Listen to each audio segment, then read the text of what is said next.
Recording in progress.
Good morning, Masi. Can you just confirm if we're ready to start?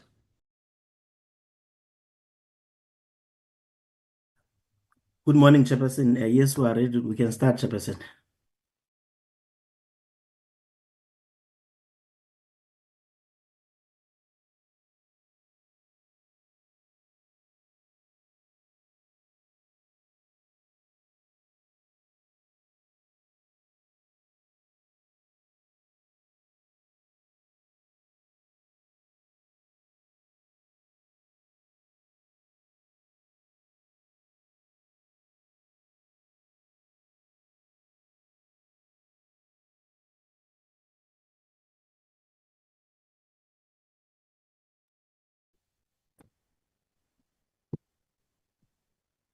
Good morning, members of the committee. Good morning, staff.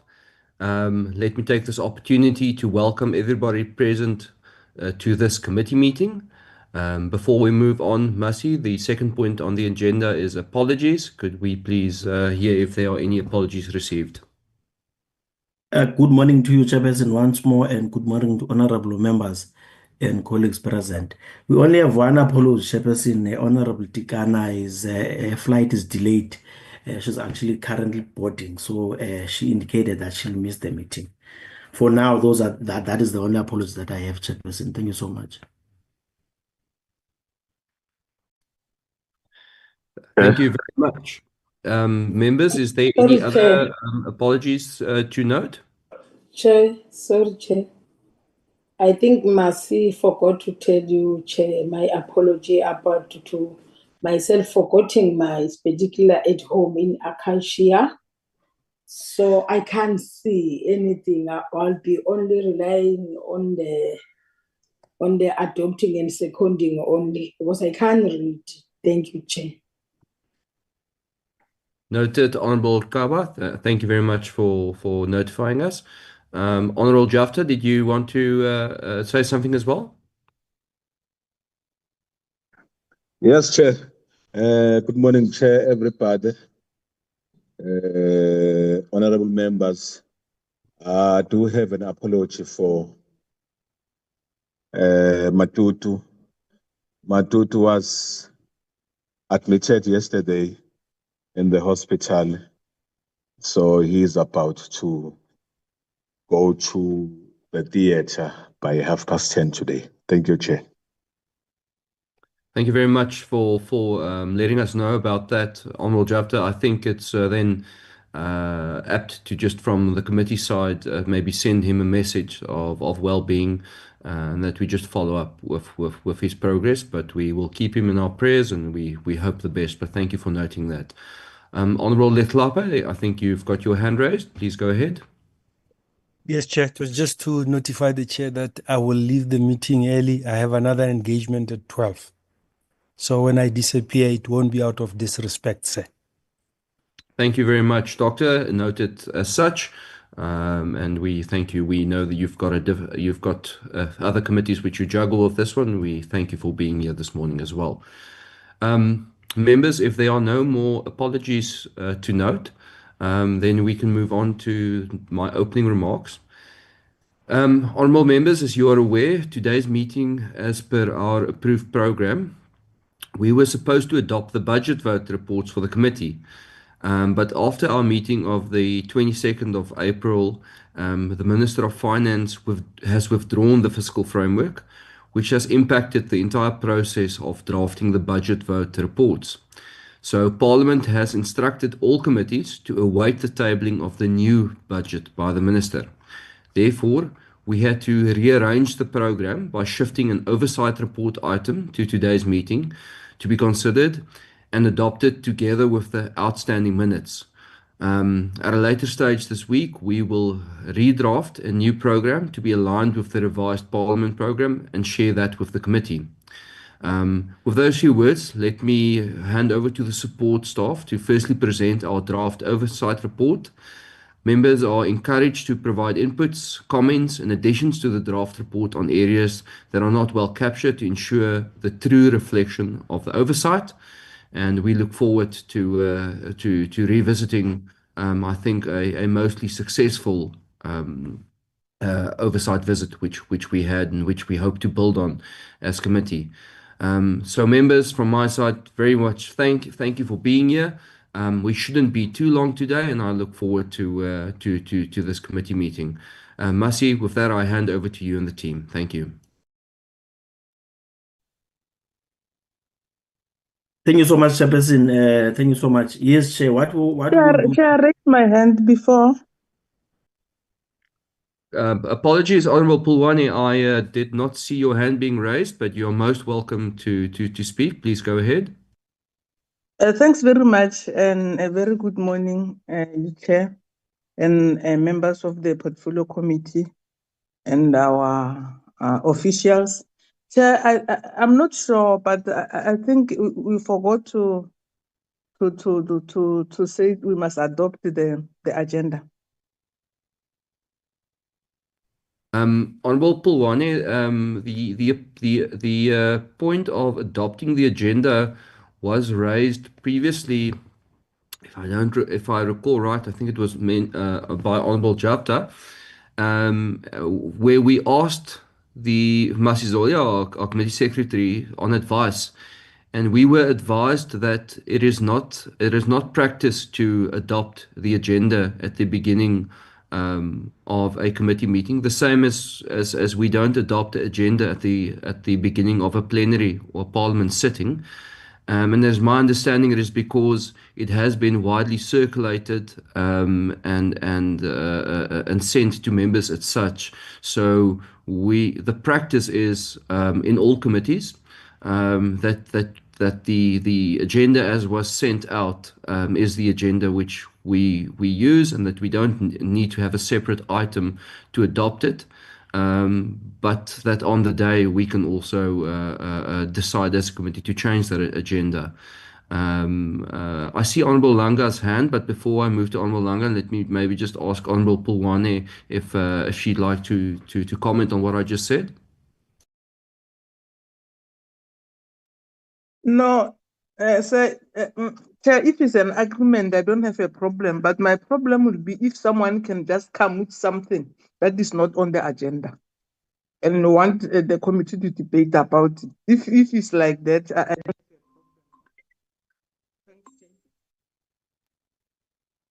So Honorable Pulwane, strictly speaking, we will always stick to the agenda.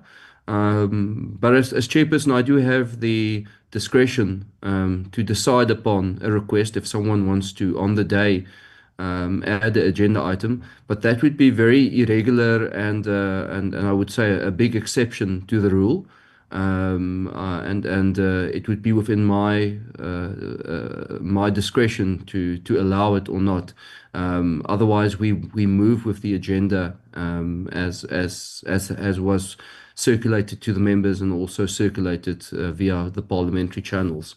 But I see Honorary Langa and Kaba and Japta, so we will go in that order. Honorable Langa, please proceed. No, thank you very much, Chair, and greetings to members. And I'd like to believe it's just the support staff and no one outside of that.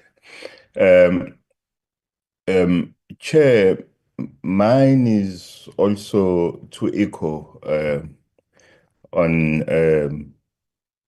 the query from I think it's Honorable Polwane. My understanding as well, Chair, and I've raised this with the Secretary as well of the committee, to request him that maybe he goes and check the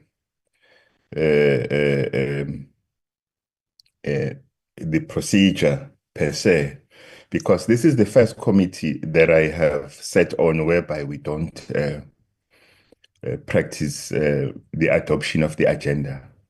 Because my understanding is that what the adoption of the agenda means, the committee is in agreement of what is put to be discussed in that particular day. And like Honorable Polwane has said again, that in case there are any other additions from members, and then we agree and then we adopt that we are going to discuss this. Because outside of that, someone is going to have a suggestion for us to deliberate on a certain item. And if it's not adopted, I can just walk out of the meeting because it hasn't been agreed that we discuss that particular item. Or in any way, if there are other matters, it's always good that it is adopted. So I'm saying, Chair, maybe if the Secretariat can check, because to me it's quite strange. I've sat on a couple of committees and they all practice the same thing. And it is just also to protect you, Chair. It is to protect the meeting that we do not discuss anything outside of what is on the agenda. So my plea or my request is that because this will help us avoid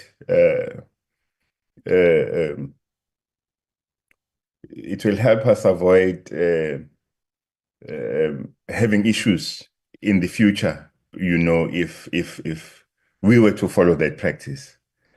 So my plea then would be that maybe we ask the Secretariat to check again if this is not the practice, maybe, or if it is not procedural to adopt the agenda. Before I go to say in sections many times, that was just about my point. Thank you. Thank you. Thank you. Chair. Onrikaba, before you apologies, Yeah. before you proceed, let me just say that I commend members for wanting to do the right thing, and that we must be procedurally correct, and I agree with that, and I 100% agree that it's to protect the committee and our work, because we don't want anybody to look back at anything we've adopted or anything we've done and say that anything was irregular. So I hope to maybe cut this discussion short and just say I commit to writing to the Chair of Chairs and asking specifically for written guidance on this. I don't mind asking for written guidance on it so that I can produce the exact ruling to the committee, so that everybody is happy with. Let me interrupt you, Chair. Chair. This is the Portfolio Committee for Public Service and Administration. So there is no principle in the Parliament that is stating that if there is a proposed agenda, the members are not supposed to adopt it. There's no such. I'm sitting in the Minerals and Petroleum Committee. We are adopting the agenda there. I'm sitting in the Tourism. We are adopting that. And that is the principle of the meeting. So there's no need for us to go back to the Chair of the Chairs and explain and need some guidance on them. When we do have a meeting, we need to adopt the agenda, because that agenda is a proposed agenda. And there's no one within this committee who's got a right to pose that agenda as it is to us as members of the committee. All of us, we've got the equal right, but our responsibilities are different. So I'm saying, Doctor, let me just please stop you there. You've interrupted me. I did not recognize you to speak. You are breaking the rules right now. Honorary Kaba was supposed to speak before you. So if we're speaking about sticking to the rules and sticking to the decorum of the meeting, please allow Honorable Kaba to please go ahead. And I have said that I will make sure, I give this committee my commitment, that I will make sure that we follow the rules exactly. So I will bring clarity to this point. Honorable Kaba, please go ahead. Thank you very much, Chairperson. Chair, let me concur with members of this committee. Yes, Chair. Before we start the meeting, we need to adopt the agenda so that we'll be strictly to the agenda where it was proposed before us. So with that regard, I'm proposing myself to adopt the agenda as it is, I adopt the agenda as it is, Chair, if you allow me to do that. Okay. I'm very happy. I don't think there's any harm in Honorable Kaba's proposal that she proposes we adopt the agenda. All members, if you've seen the agenda, it's got 6 points on it: opening and remarks, apologies, consideration of the oversight report, then deliberations, consideration and adoption of the minutes, and then the adjournment. Members, can I please have a seconder to adopt the agenda? You can't do Chair. that. You said I'm following Xaba, then I respect you. So now you are jumping that you want people to adopt the agenda. What is happening? Honorable Japta, we're still Thank you. Sorry, Chair. We're all still on honorable. We're still Jafta, on. please, Jafta. We're still on You not honorable. given the time to speak, but now you Yeah, finish. Kaba, please allow me. We are still on Honorable Kaba's point. We are still. It's still her point, and I'm following the members. So Honorable Japta, you will have an opportunity after Honorable Kaba. But on her point, she has asked in what she said. She's asked to adopt the minutes, and I'm happy with what she's asked. And I hope that satisfies you as well, because it supports what you've been said. So I really don't see that we need to waste more time on the point of the agenda. And all I'm asking is there a seconder for the agenda, the adoption of the agenda? Can I assist? Can I assist, Chair? Would you like to second, Honorable Langa? I wanted to assist, Chair. I think maybe what frustrates Honorable Jafta is that maybe the Chair was supposed to hear all the views on the point, to hear all the views on this particular point, and then go the adopting way, because it is a proposal on the table that is submitted by Honorable Klaba. And then, Honorable Langa, would you agree with me that if it is their turn to speak, and in their turn to speak, that they raise a point, that we can finish that point before we actually move? So if there's no seconder for the adoption of the agenda, then we move along to Honorable Jafta and he can have his turn. I have no problem with that. So at this stage, we don't have a seconder for the adoption of the agenda. Is that correct? Is there no one that will second the proposal? no, Chair, if I can come in through, Chair, maybe I think the understanding was that maybe it's different how different people chair meetings, but normally the chair will hear all the views. Just in case there are dissenting views, then maybe members can persuade each other. Then from there, then they move forward then into moving and agreeing with a particular point. So I think maybe that is where the misunderstanding was, because we cannot raise concerns, Chair. For example, we can't be raising concerns and then go opposite way, because the route you are taking, it's quite correct that we do want to adopt, but I just that maybe if we were to hear all the views of the other members and then move from that. It's just a suggestion, Chair, and my understanding from the side. Thank you. Okay, members, I honestly feel that we are wasting time now on something which can be easily resolved. But in the spirit of just moving along, let me just tell you, the Zoom platform tells me exactly at what time whose hands were raised. Okay?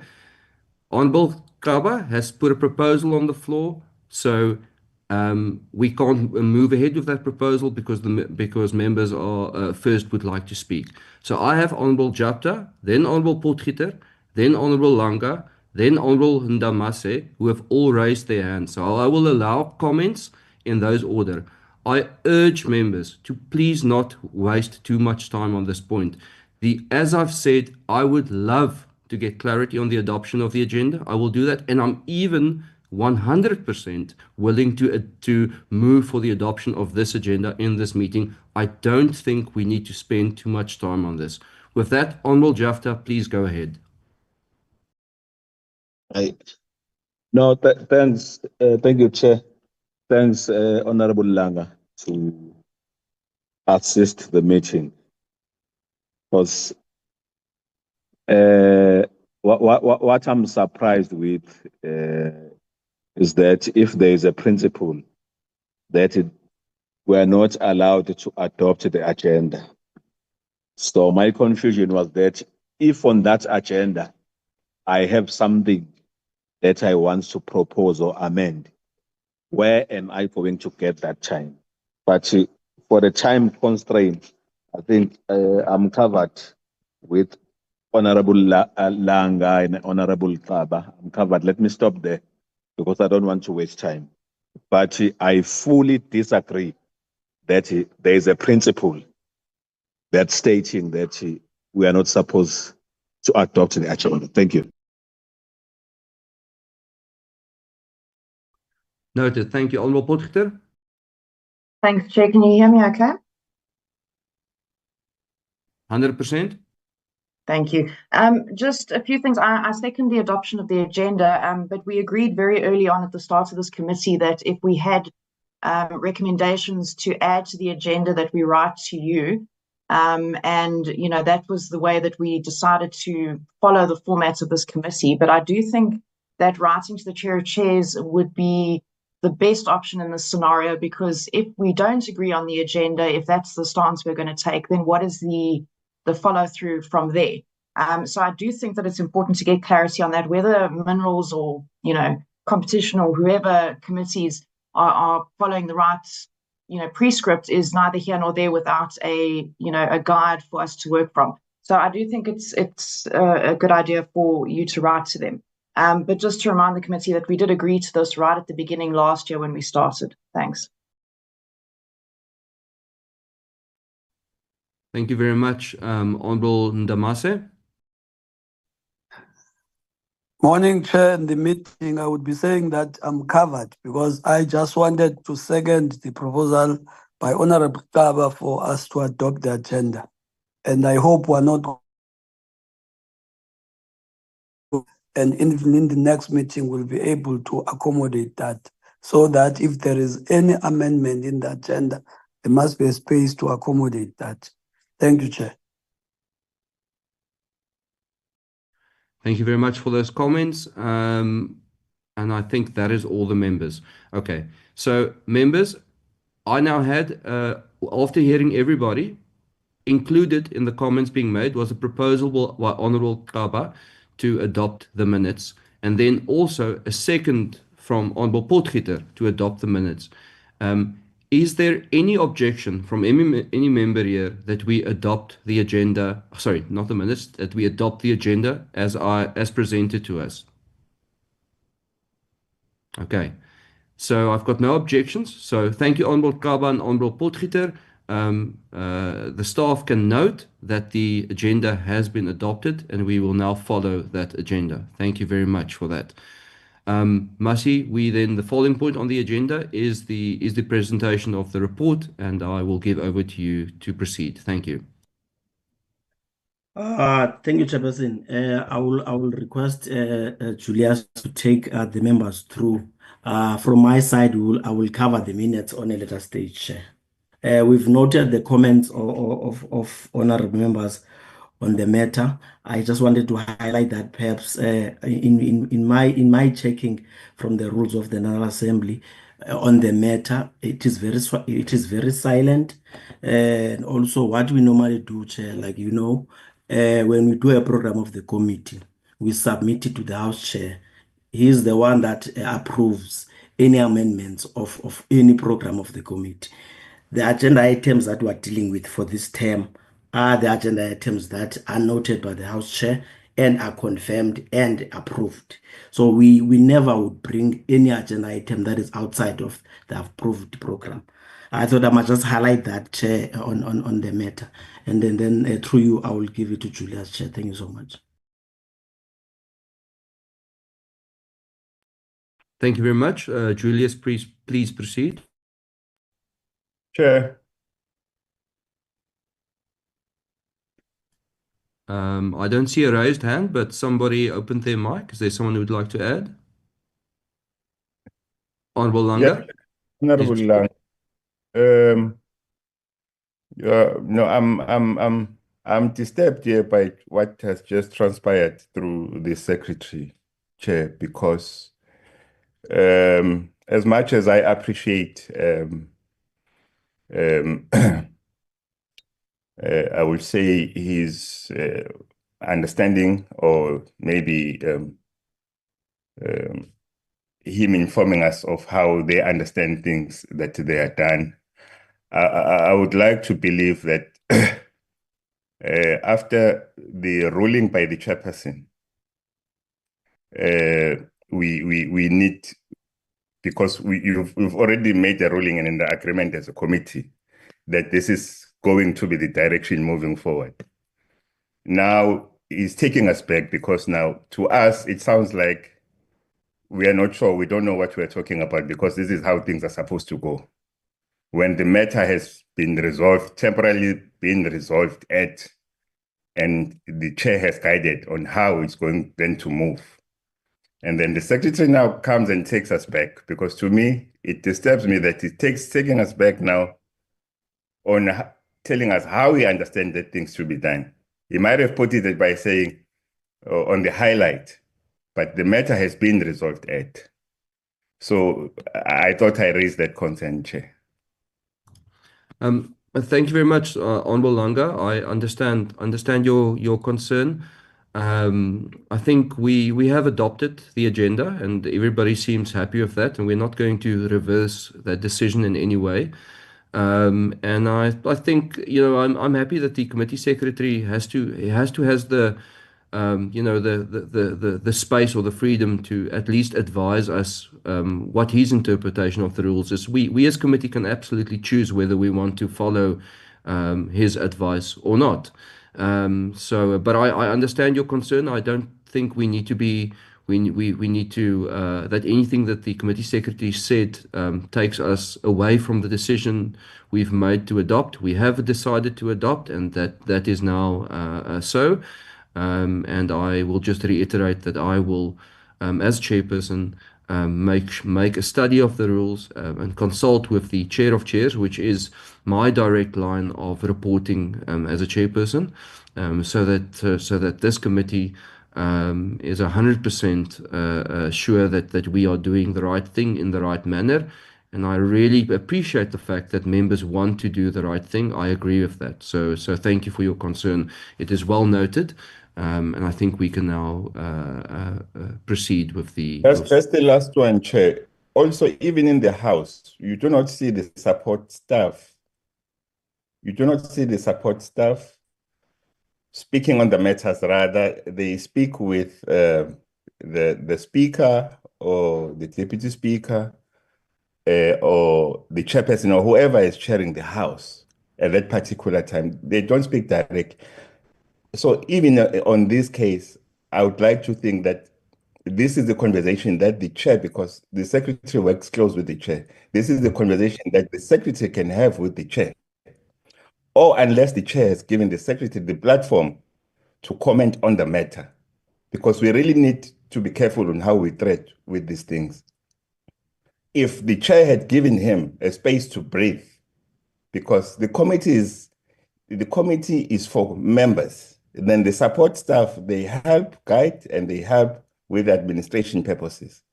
So if given the platform to speak on the matter, then they can speak. But speaking after we have concluded as members is not right, Chair. Thank you. Thank you, Honorable Langa. Your concern is well noted, and I understand it. And I will sit with the committee support staff and make sure that the next time we sit, there's 100% clarity on the issue, and that we don't need to revisit this issue. That everybody is clear on how we move forward. Thank you very much. Julius, okay, I have more hands. Honorable Kaba, please go ahead. Thank you very much, Chairperson. Chair, let us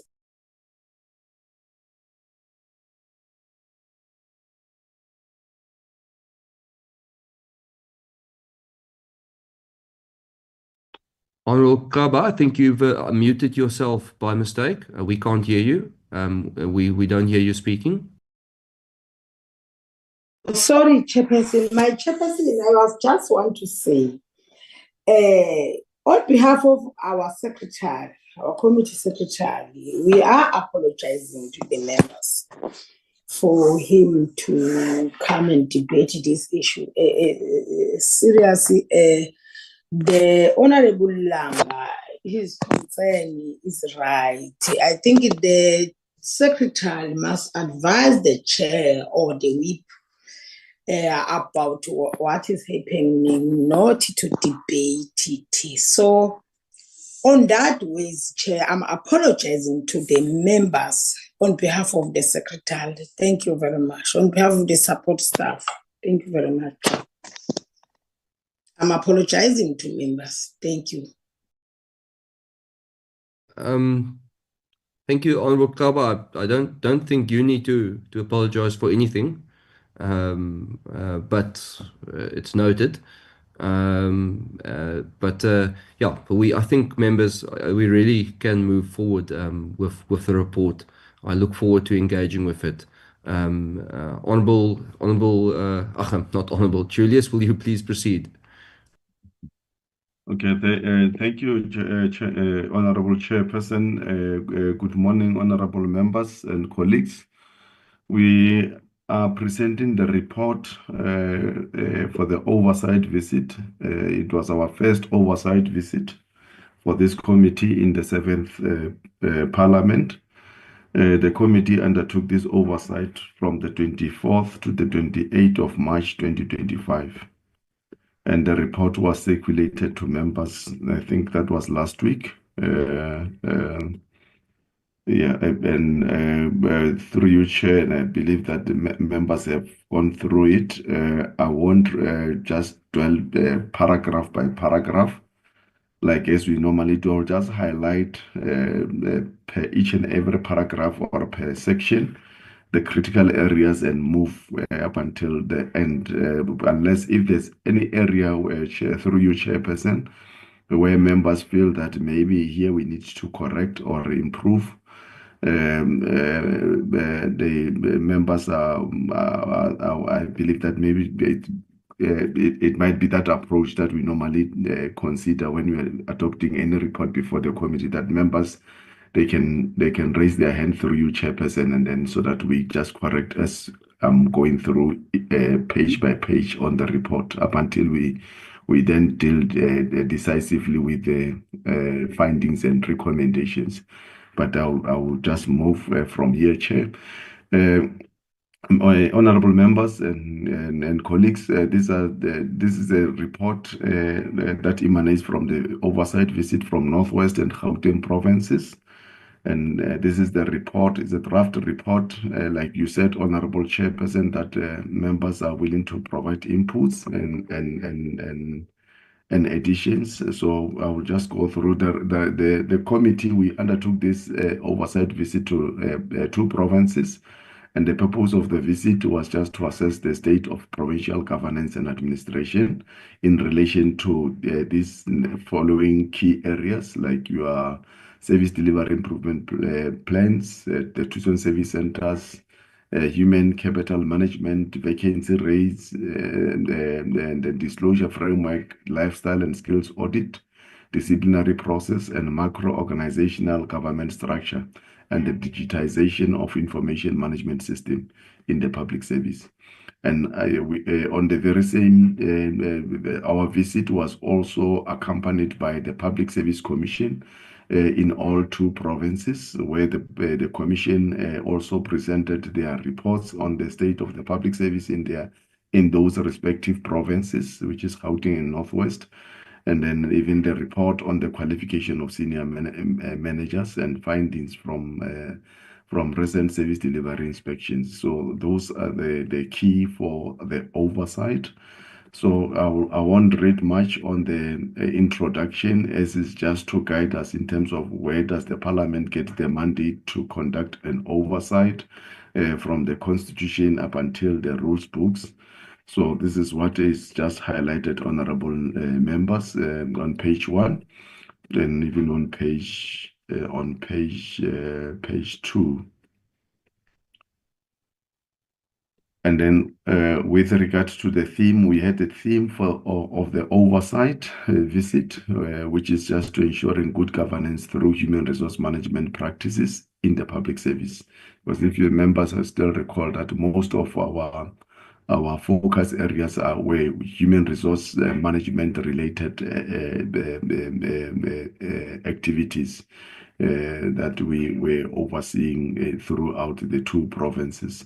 And these are the objectives that these are the objectives of the oversight that the committee adopted prior we undertook the oversight visit. I'm not going to dwell much on the objectives of the oversight. So the composition of the delegation, we had the following members that have attended the oversight. I also won't read the names. I think all members have checked it and their names are reflecting. Yes, there were other members that couldn't join us, so their apologies. We normally didn't put the apologies of members because they were participating in other committees, like I know Honorable Taba was with the basic education, if not higher education, and the Honorable Letlapa as well. But then these are the members that have undertook the oversight together with the support staff, and then the representative from departments in both provinces.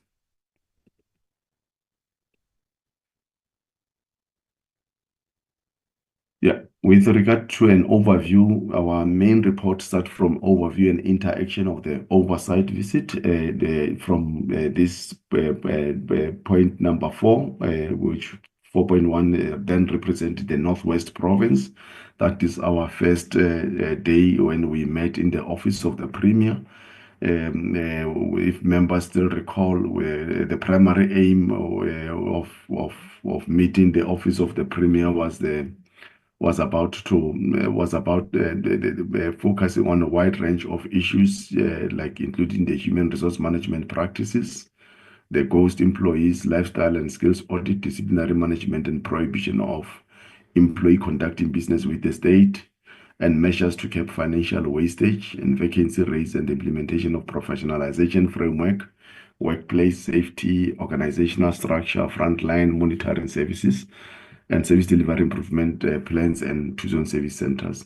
Members, if you remember, we were welcomed by the Premier and the MEC together with the senior management in the province, where the Premier made his opening remarks. Among the areas that the Premier has highlighted was the fact that the province, they are still under Section 100, if I may say. Section 100, which the Premier has requested the committee to assist in approaching other relevant committees to get a clear direction in terms of when will the province be exonerated from this Section 100 of the Constitution.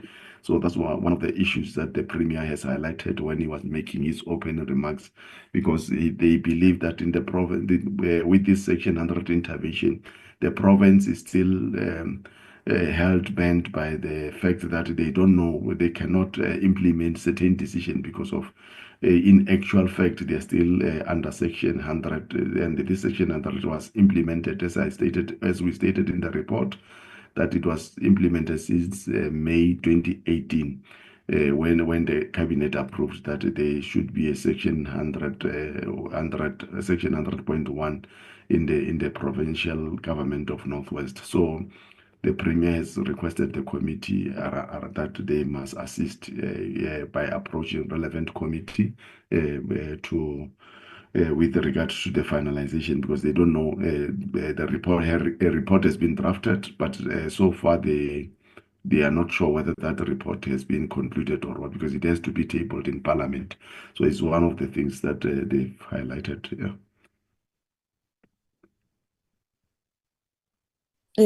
Sorry, Chair. Honorable Telise, please go ahead. I just wanted to ask, do we ask questions now or when the presentation is done? Because I want to ask Chair on the issue of Northwest being under Section 100 still. I don't think it's still under Section 100.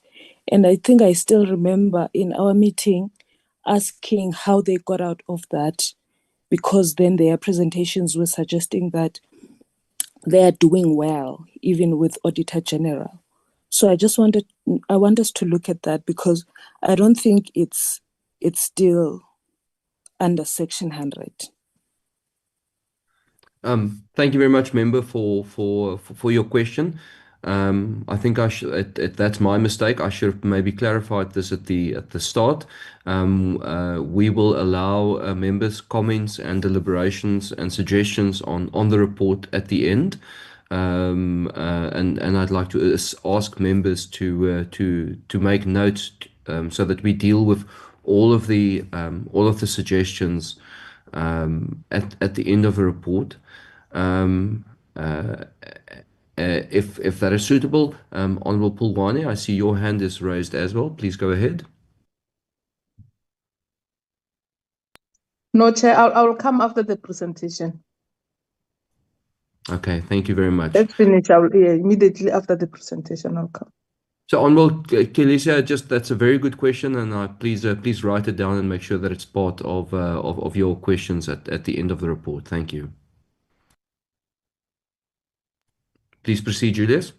Okay, thank you, Chair and honorable members. With regard to 4.2, then we then reflected on what the presenters, I think it was the DG in the office of the Premier who started to present around the issues of the provincial audit outcomes departments.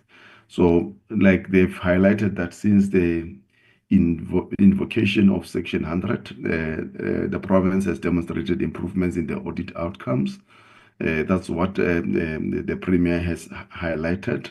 Yes, and then they further indicated that despite this positive trajectory in the Auditor General outcomes, I think that's what the committee have highlighted, that there's a need to balance the audit outcomes with the actual service delivery on the ground. So, as much as the province has highlighted that the Section 100 has helped them to improve the audit outcomes, but then there was a view from the committee that they really need to balance the audit outcomes and service delivery.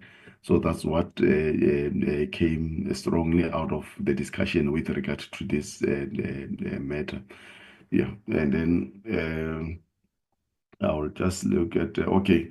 And then we also balanced the report with what the Public Service Commission has also presented around the audit outcomes.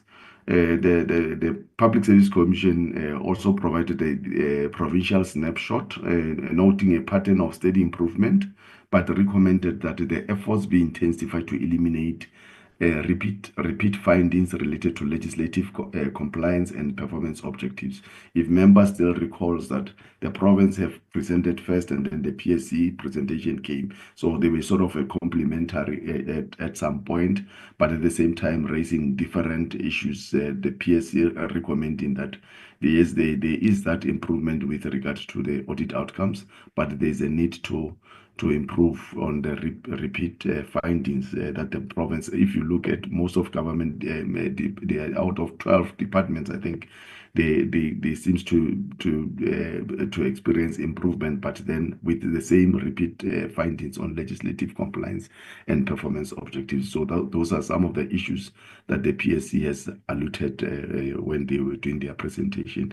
And with regard to the financial disclosure framework, yes, just to provide a background, honorable members, on the first paragraph in terms of where, in terms of the mandate, where does it derives? It derives the mandate from the Public Service Regulations of 2026, where all officials are required to submit their financial disclosures before end of May of each and every financial year.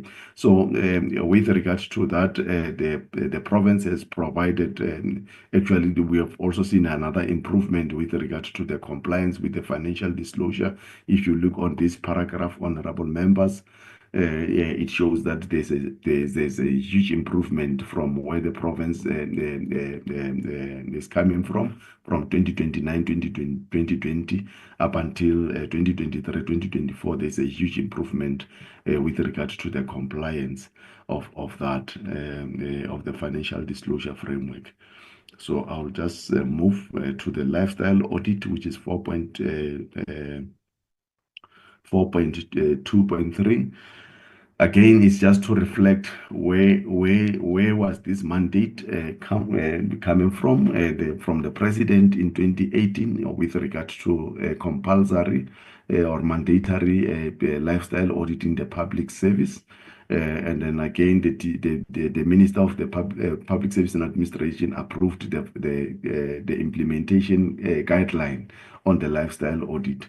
And then the intention of our oversight was just to assess how far the province it is in terms of conducting lifestyle audit, and what the province have indicated to the committee on that day is that they've initiated the lifestyle audit review during 2021-2022 financial year, as announced by the Premier in the State of the Province address.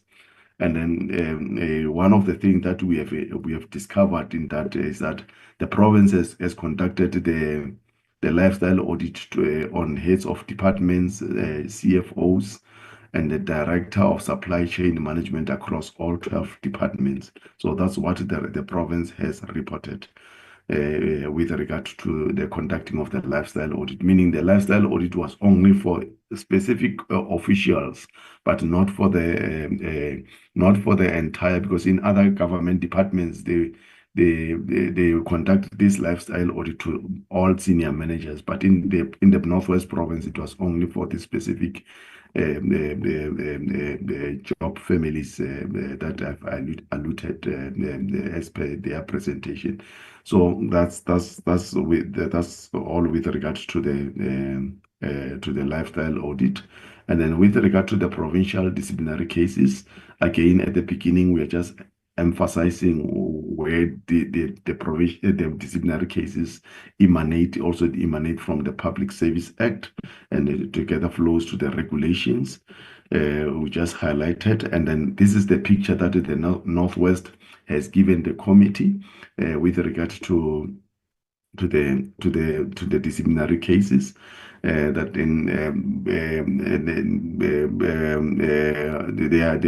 there are two pictures here, which is the misconduct cases and the probationary suspensions that the province have highlighted.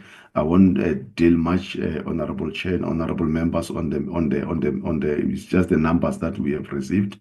That they've got almost 255 misconduct cases that were reported, and one of the issues is that I believe that has been discovered is that most of the cases are not being concluded within the 90 days required time frame. So it's one of the issues that we have also picked it up, and I think this is a problem across all government departments, both national and provinces. So that's what we have highlighted, and we have also indicated on the report the worst case scenario where a certain department, it took them almost 566 days. I think in this case they are still going. It's not like as if they are concluded, but at that time when we were at the Northwest, some of the cases were around 566 days that are still hanging, meaning they are not even concluded. And then these are the specific departments that have got such kind of cases that maybe through the intervention of the committee, these cases can be finalized speedily when we'll be dealing with some recommendations. And then the PSC as well also reported, gave the committee some information with regard to that on the disciplinary cases. And this is the information that have highlighted. And then also the committee remains concerned that the duration and resolution of disciplinary process and the prolonged suspensions and unresolved misconduct cases have cost and performance implications, and the departments are urged to adhere strictly to the 90-day resolution requirement, of which is doable to some cases, but to others, because of if the committee remember, they've indicated that in the province they are using legal practitioners to assist in concluding these cases. So it was one of the areas that the Director General has highlighted, that they are anticipating of training some senior managers to, instead of using the legal expert because they come with cost, rather they train senior managers to assist in dealing with these cases of the disciplinary cases. Is one of the issues that was highlighted there. So with regard to the macro organizational structure, SDIPs and vacancy rate, if members still remember, we learned that out of all 12 departments, only 4 departments have approved organizational structure, meaning 8 departments operate without approved organizational structure, which leads to some duplication of task, performance inefficiency, and inter-unit conflicts. So those are some of the issues that we have highlighted. We have discovered when we were in the Northwest Province. Yeah. So then. During the discussion, the committee urged the department, because normally the issue of the organizational structure is the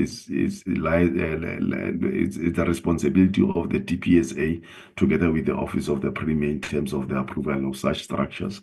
So they urged both Office of the Premier and the DPSA to expedite the finalization of outstanding organizational structure to enhance administrative efficiency across departments. So it's one of the issues that was raised. And with regard to SDIP, or Service Delivery Improvement Plans, the province has demonstrated approximately 90% compliance, of which it was not that bad.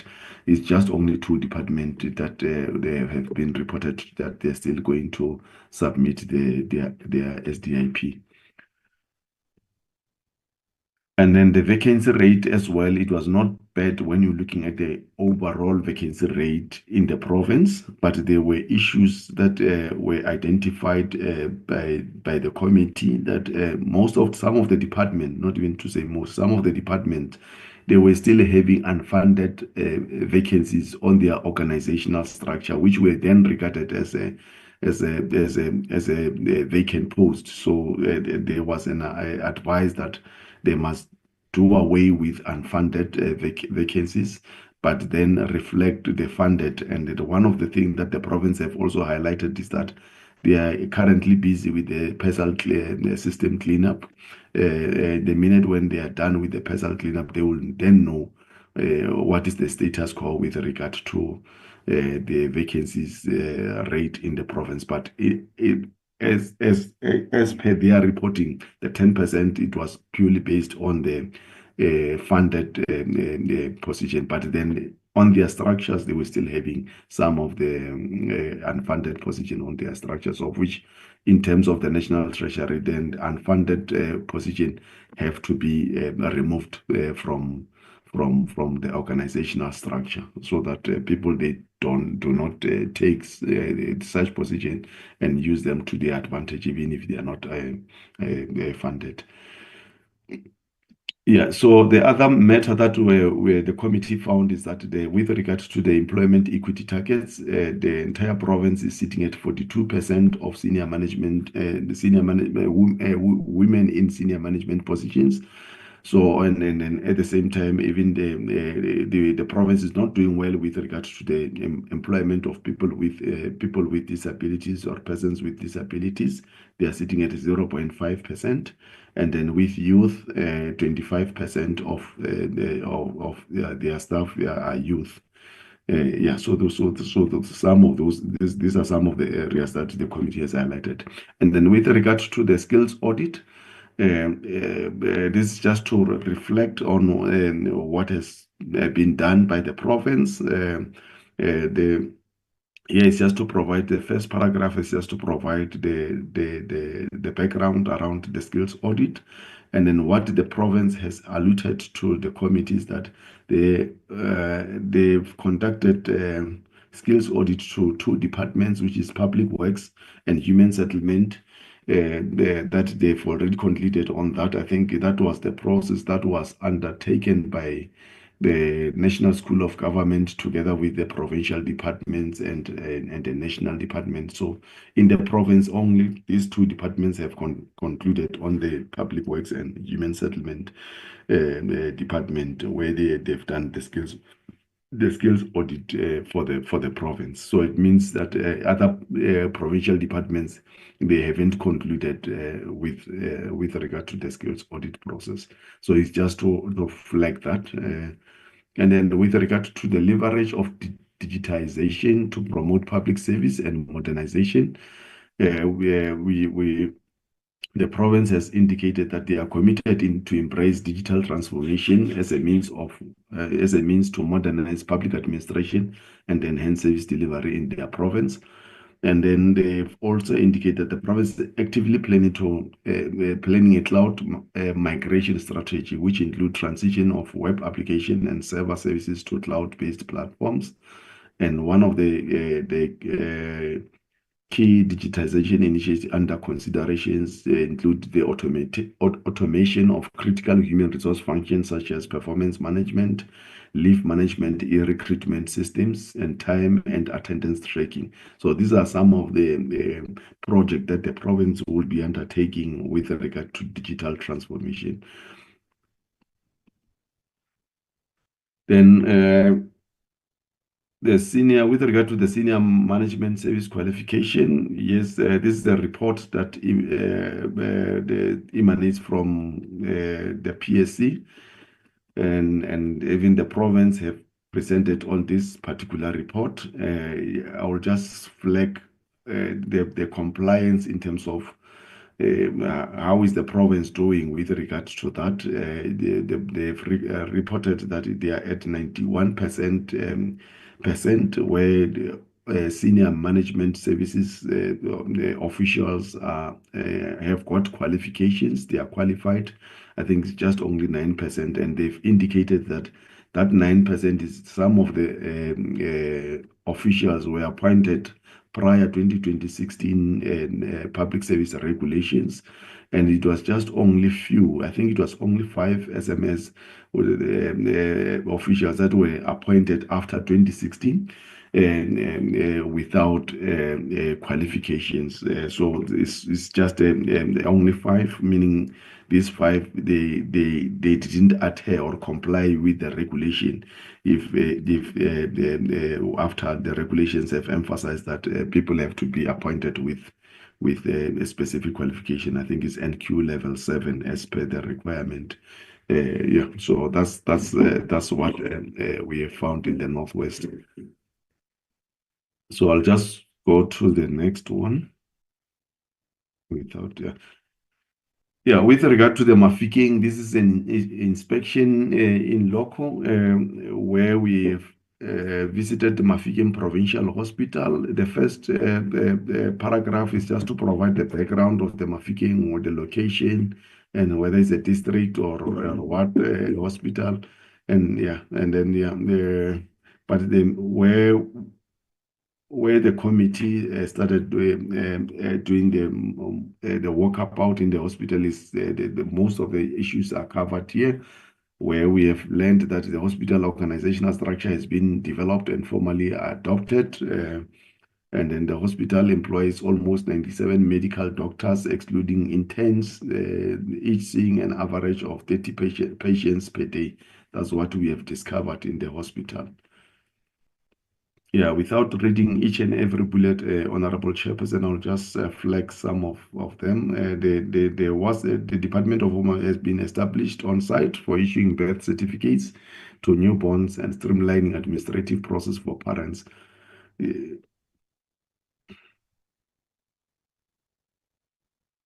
Yeah, well, one of the issues that they've highlighted is that the population in Mafikeng continues to grow, and the hospital infrastructure and staffing level have not been expanded to meet the rising demands. So, yes, the population is growing, but the hospital is not growing, which put a strenuous pressure on the province. That's what the committee has had when we were in the Mafikeng. And the other issue was the water quality at the hospitals is deemed unsuitable for drinking. So those are some of the findings that the committee have found.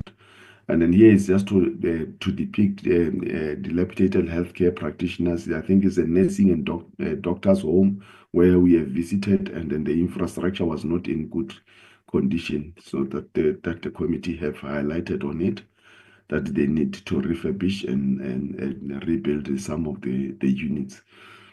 And then with regard to the Moses Kotane Hospital, again, we are just providing the background on the way the hospital is located.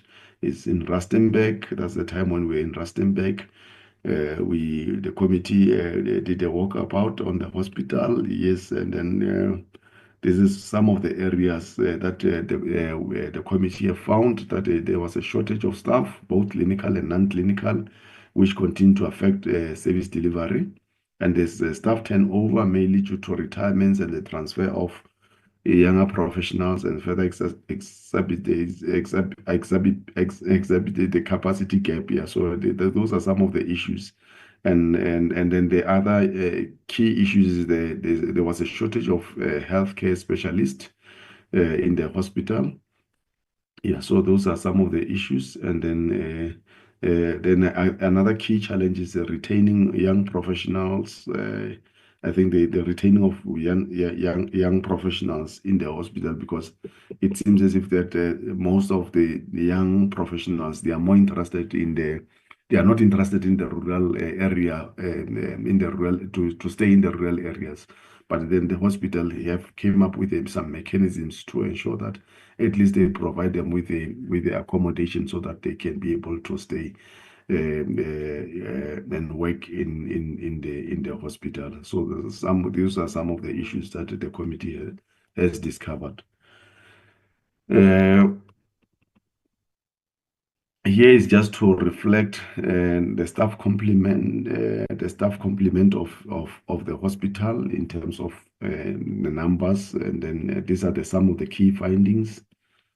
With regard to cleanliness and maintenance, I think the hospital was praised for its cleanliness and well-maintained facility. I think members can attest to that. When we at the Rustenburg Hospital, the hospital was looking good. And then even the leadership, the CEO received commendation for her dedication to ensuring the healthcare standard remain high, and for her overall commitment to the facility. If we still remember the CEO, she was so passionate about the improvement of the healthcare in the hospital. And then, yeah, and then the laundry service that was working 24 hours. I think it is where our first contact, where we went to visit the laundry service. And then, yeah, and then one of the issues that I think it was the issue of the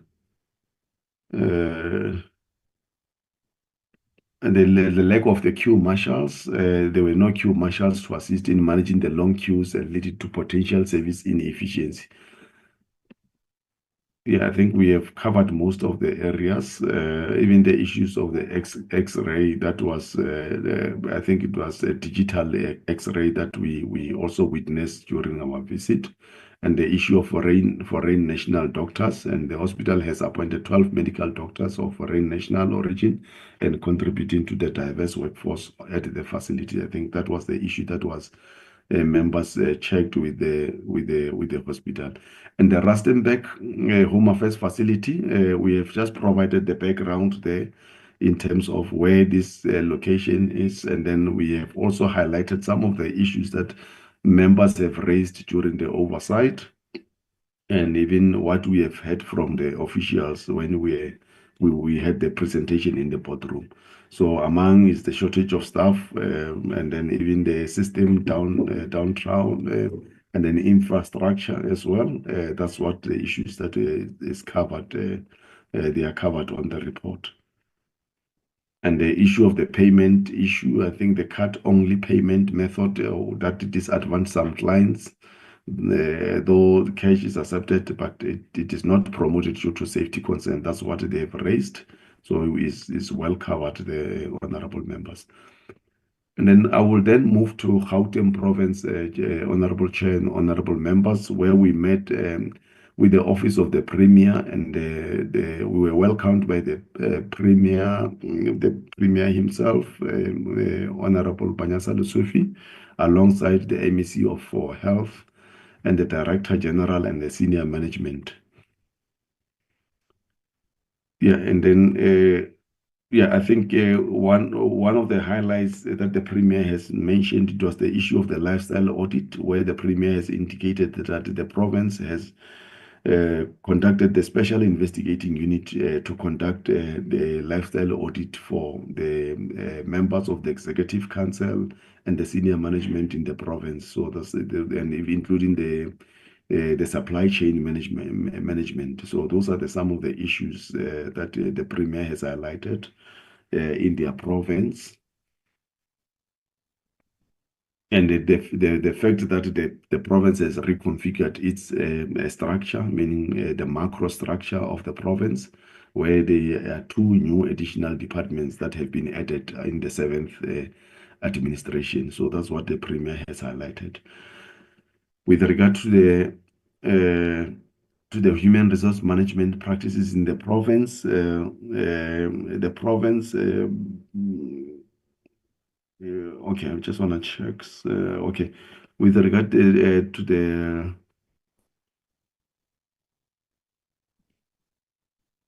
as the province has indicated that the vacancy rate stands at 11%, with almost 21,807 unfilled positions out of the 2,936 posts. So meaning the 11% they are above that threshold, but it's not that bad.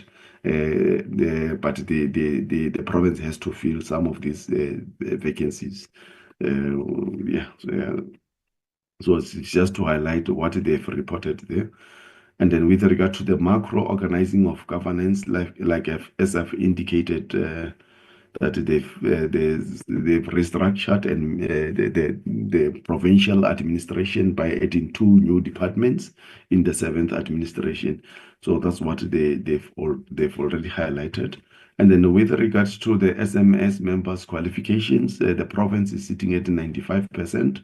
SMS that meet qualification requirements, of which is 95%. If you take into cognizance that before 2016 regulations, there were senior members that were appointed without the minimum qualification requirements. So meaning that 5%, it might be because of some of the members, like this is a 5%, 31 members do not meet the qualification.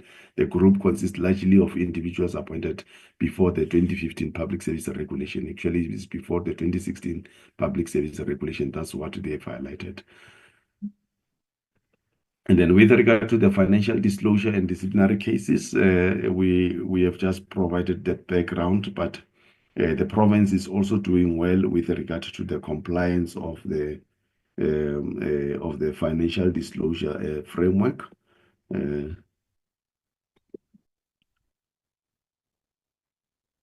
So where we have indicated that the province had 61.29% compliance rate for other designated is for other levels below SMS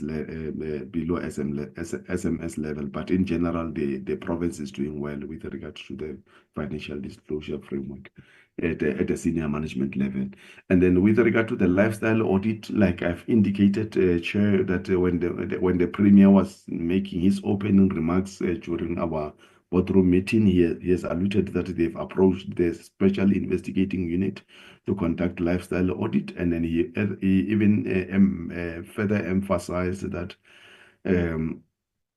the State Security Agency was authorized during to conduct the lifestyle audit on the premier and all MECs. So the State Security Agency was for the MECs and the premier for the lifestyle audit, whereas the Special Investigating Unit was for all SMS in the province. So that's what they've already alluded.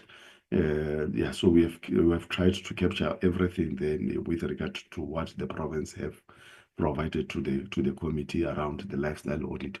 And the service delivery improvement plan, Chairperson, the province has achieved 100% submission of SDAP, and then they've alluded that as of March 2025, the province is at 80% ready for the SDAP drafts, with all 14 identified key services for improvement. So that's what the province has reported to the committee. And then regarding the integrity management,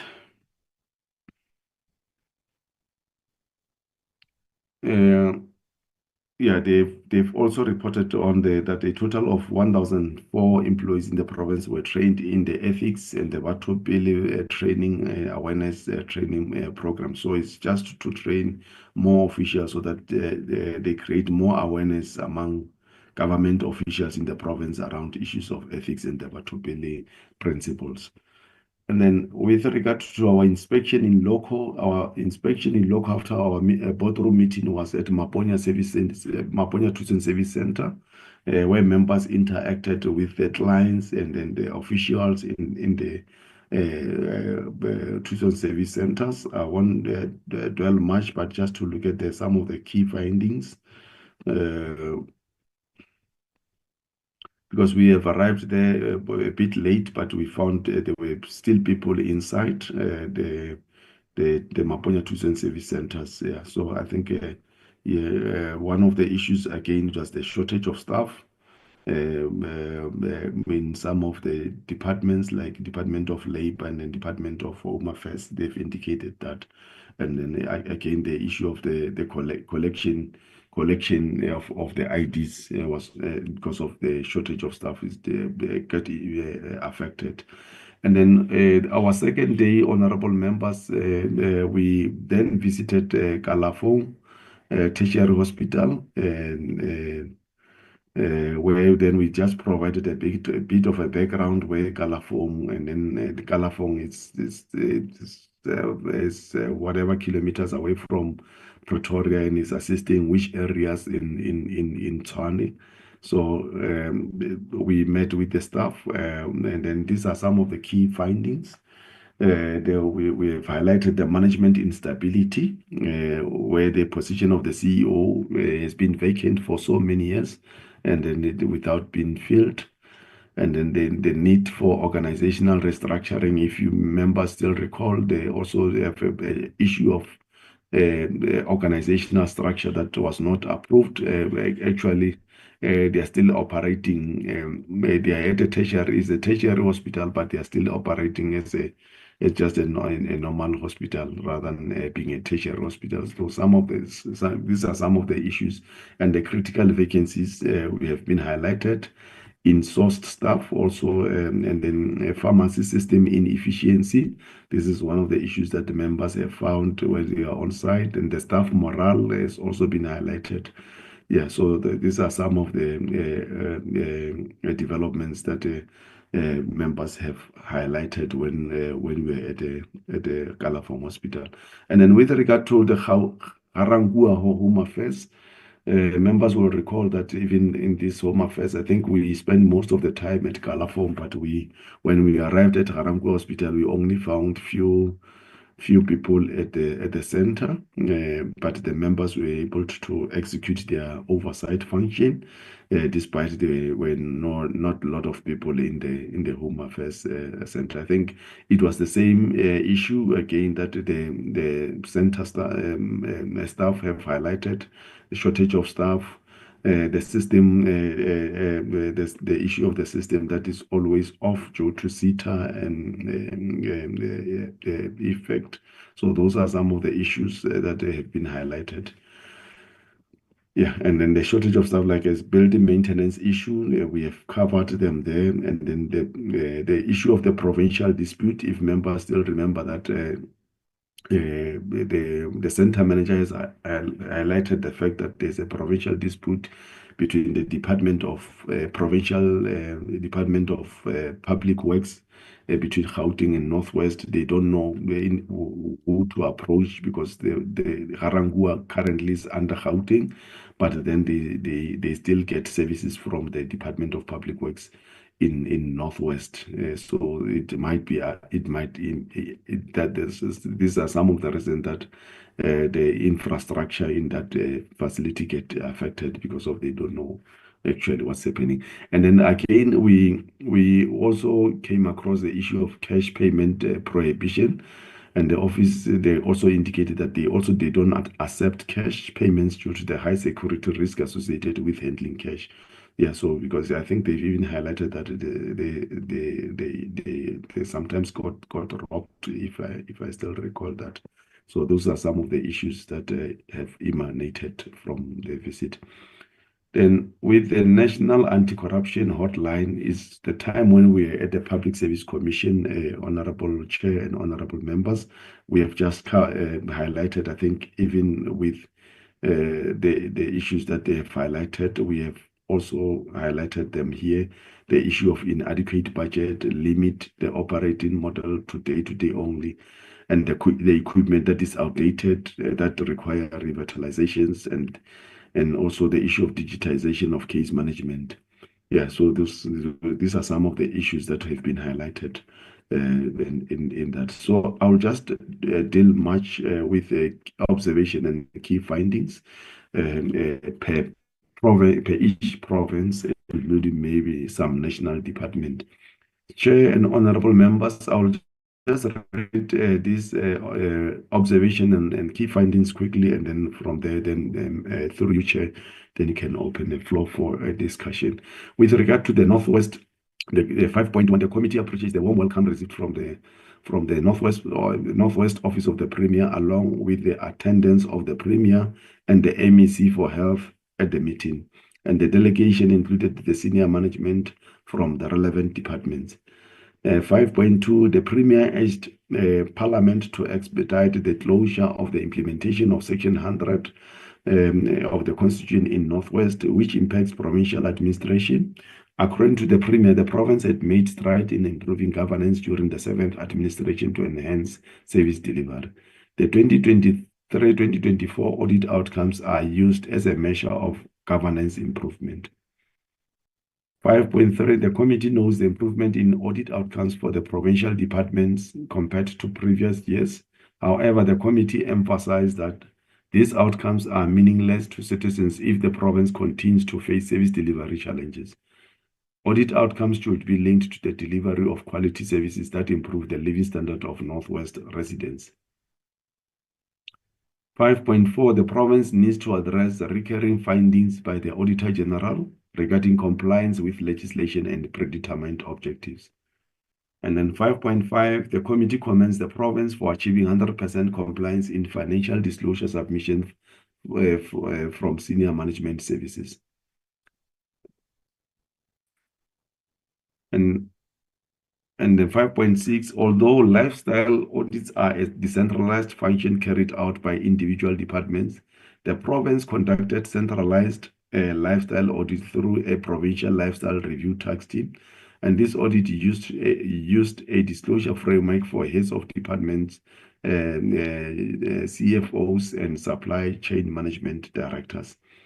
And 5.7, the province must urgently address prolonged disciplinary cases to avoid paying salaries to suspended officials. Notably, cases include an official at the Department of Community Safety and Transport Management who has been suspended for over 566 days, an official in the Department of Health for 978 days, and one at the Department of Public Works, Roads for 586. This case needs to be expedited. 5.8, the province, in collaboration with the Department of Public Service and Administration, must intervene to reduce the cost associated with hiring attorneys to oversee disciplinary cases, and more more training for senior managers is essential.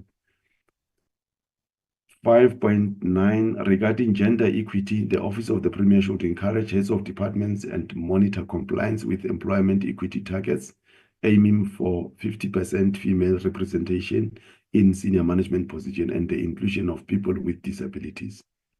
5.10, the committee acknowledged the progress in conducting skills audit in 2 departments and encourage other departments to follow suit. 5.11, the committee expressed concern over 5 SMS appointments made after 2016, where individuals were appointed to senior position without meeting the required qualifications. The province, together with the DPSA, must implement measures to prevent such situations which undermine the effort to build a capable and developmental state. 5.12, the Office of the Premier should lead by example by appointing SMS members based on merit and experience. Currently, only 64% of SMS in the Office of the Premiers are qualified. So it's one of the issues that have been flagged that emanate from the report. I think from the Office of the Premiers, just to make an emphasis around appointment based on merits and qualification. So with regard to Mafikeng Tertiary Hospital, 5.18, the Provincial Department of Health is addressing vacancy rates in healthcare centers to ensure the provision of services to Northwest citizens, particularly for specialists, medical doctors, professional nurses, pharmacists, and general workers. 5.14, instability at the executive level management of the hospital is affecting its governance. The provincial department must urgently resolve this to ensure stability. 5.15, the misalignment between the organizational structure and budget must be addressed by both the provincial and the national departments of health as a matter of agency. And the 5.6, the provincial department should consider increasing the capacity of the EMS at the hospitals, including providing necessary tools and equipment. 5.17, healthcare professional accommodation, ICU and EMS offices must be renovated. And then with regard to the Moses Kotane Hospital, the manual filing system in frontline service departments such as hospital hamper the efficiency of services. Long queues occur because patients must wait to retrieve their manual files. The Minister of Health should accelerate the transition to digital filing across health care center nationwide.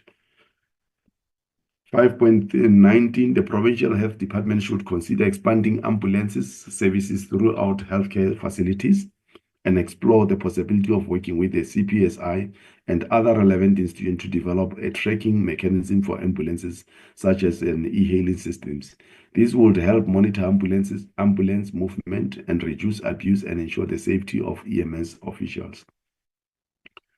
The Provincial Health Department should prioritize appointing local medical doctors unless the country lacks the necessary specialized skills. I think it's in relation to the fact that at Moses Kotane, we found that they've appointed foreign doctors, if members, they still recall that particular point. And then with regard to 5.21, the aging infrastructure, which has not been well maintained in public healthcare centers, needs urgent attention from both national and provincial health departments to prevent future disasters. Then for the National Department of Home Affairs, as we know that this is a national competency, honorable members, we don't have a Provincial Department of Home Affairs. So we've made some observation and recommendations for the National Department of Home Affairs, that there's 5.22, staff shortages and inadequate budgets were the major challenges impacting the efficiency of the Department of Home Affairs. Staff shortages result in long queues and employee fatigue, leading to frequent leave and absenteeisms. And 5.23, connectivity issues and unreliable system have contributed to inefficient services and affected the queue management. The IT system in Home Affairs need to be improved as network downtime hampers frontline service delivery. And then 5.24, the influx of undocumented foreign nationals is placing significant pressure on Home Affairs operation, particularly in processing immigration services. 5.25, insufficient office space and poor office layout at the Rustenburg Home Affairs Office hinder operations, and relocating to a nearby mall would improve office space and provide secure shelter for clients. And with regard to 5.26, the Department of Home Affairs should review the opening of offices on weekends to accommodate the high volume of clients and mitigate system downtimes. And with regard to Gauteng province, the committee appreciates the warm welcome received from the Gauteng office of the Premier and the attendance of the Premier and the MEC for the Department of Health at the meeting. The delegation included senior management from the relevant departments. And then 5.28, the committee commends the Gauteng government for establishing the Gauteng Ethics Advisory Council and for conducting lifestyle audit using the Special Investigating Unit for the Executive Council and Senior Management Services. The province is encouraged to extend this audit to supply chain management. With an 11% vacancy rate, which is acceptable for a larger province like Gauteng, the committee urges the government to prioritize filling critical positions in the departments of education and health. And the province should also eliminate unfunded posts in various government structures. 5.30, the committee knows that only 5% of SMS officials in Gauteng fail to meet the minimum qualification requirements. These officials were appointed before the 2015 directive and the 2016 public service regulations. The province has put measures in place to assist officials through recognition of prior learning programs. And 5.31, the committee highlights the unethical trend of not disclosing immovable properties and vehicles, which should be condemned. Public servants must be compelled to disclose their assets truthfully, and the DPSA and the PSE should work on intervention to enforce truthful disclosure with consequence for non-compliance. The committee, 5.32, the committee support the handover of the Maponya Tuition Service Center to the Office of the Premier from the Department of Public Service and Administration. And this initiative is commendable, and the committee hopes to see more such centers opened in the province as the model appears successful for Soweto residents. And with regard to the Kalafong Tertiary Hospital, the Provincial Department of Health should review the outdated organizational structure and budget allocation of Kalafong Tertiary Hospital to better meet the current needs of the facility. 5.34, the vacancy rate at the hospital needs attention, especially for critical posts such as medical specialists, professional nurses, and general workers. Both the Provincial Department of Health and the Office of the Premier should focus on filling these positions. 5.35, instability in executive management has been identified as a risk to the development of the hospital. The position of the chief executive officer has been vacant for several years, with management rotating in an acting capacity. This issue must be addressed to stabilize the hospital and ensure accountability. 5.36, the Provincial Department of Health must expedite the implementation of the National Digital Health Strategy for South Africa, leveraging health technologies to improve the quality and coverage of healthcare. This strategy has the potential to reduce long queues at the hospital.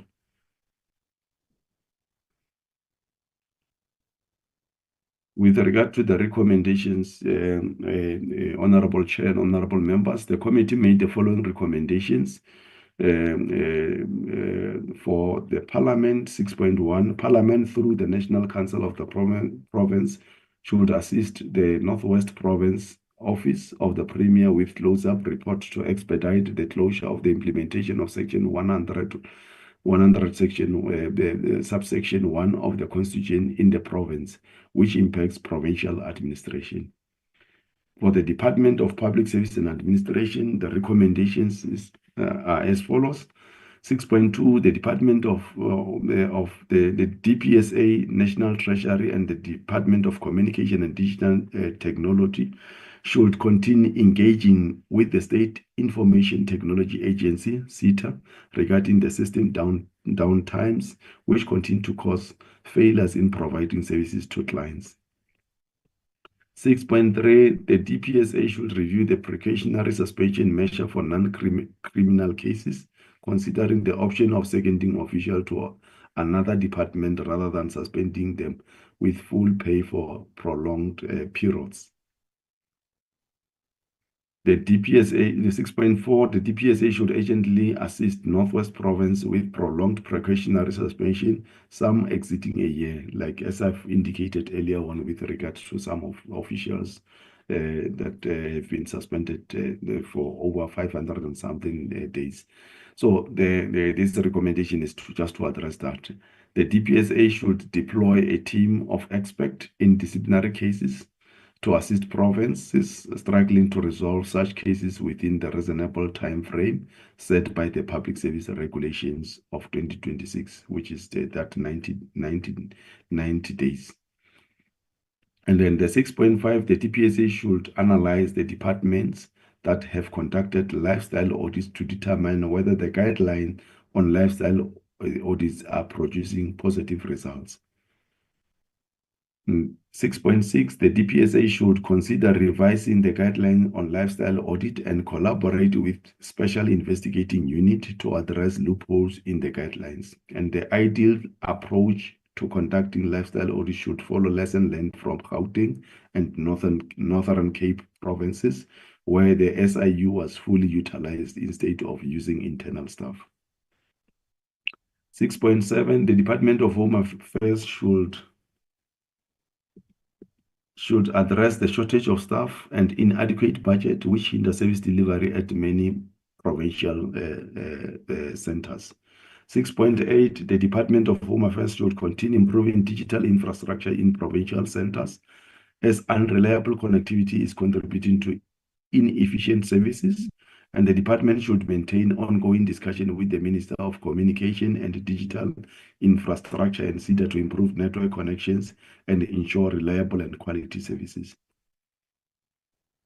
6.9, the Department of Home Affairs, in collaboration with the Department of Public Works and Infrastructure, should audit leased buildings used by all centers across the country to assess their suitability for business operations like home affairs. Leased or government buildings should be well maintained to avoid unsafe and hazardous conditions that put both public servants and clients at risk. 6.10, a cost-benefit analysis should be conducted on relocating home affairs offices from central business district to malls, considering accessibility and transportation cost for the economically disadvantaged.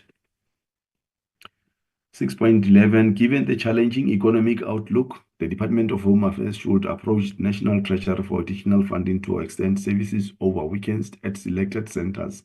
This would help reduce long queues during the week. 6.12, Home Affairs should continue using mobile units to visit schools annually for the registration of learner IDs. And this initiative would reduce long queues at Home Affairs offices. For the National Department of Health, recommendations 6.13, the shortage of clinical professionals such as specialist nurses, medical doctors should be prioritized by both the national and the provincial departments of health in healthcare centers in Northwest and Gauteng. 6.14, the Department of Health, in collaboration with the Department of Public Works and Infrastructure, should urgently address the maintenance of dilapidated infrastructure in healthcare centers, which endangers the lives of employees and clients. 6.15, the Department of Health should urgently address the misalignment between organizational structure and budgets in tertiary hospitals, especially those that were previously considered as regional hospitals.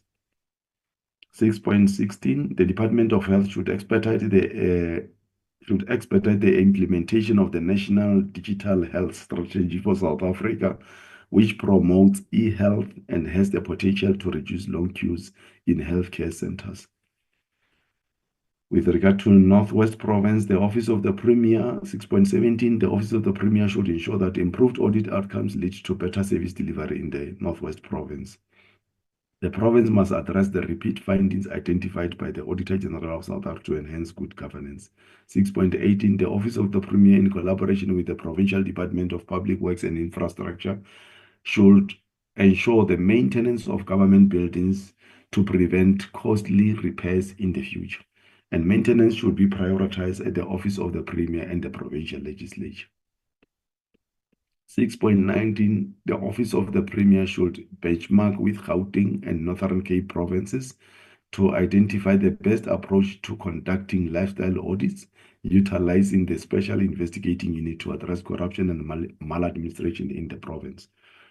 And then 6.20, the Office of the Premier, in collaboration with the departments with prolonged precautionary suspensions, should urgently deploy experts recommended by the DPSA to resolve disciplinary cases in the province rather than continuing to pay suspended officials.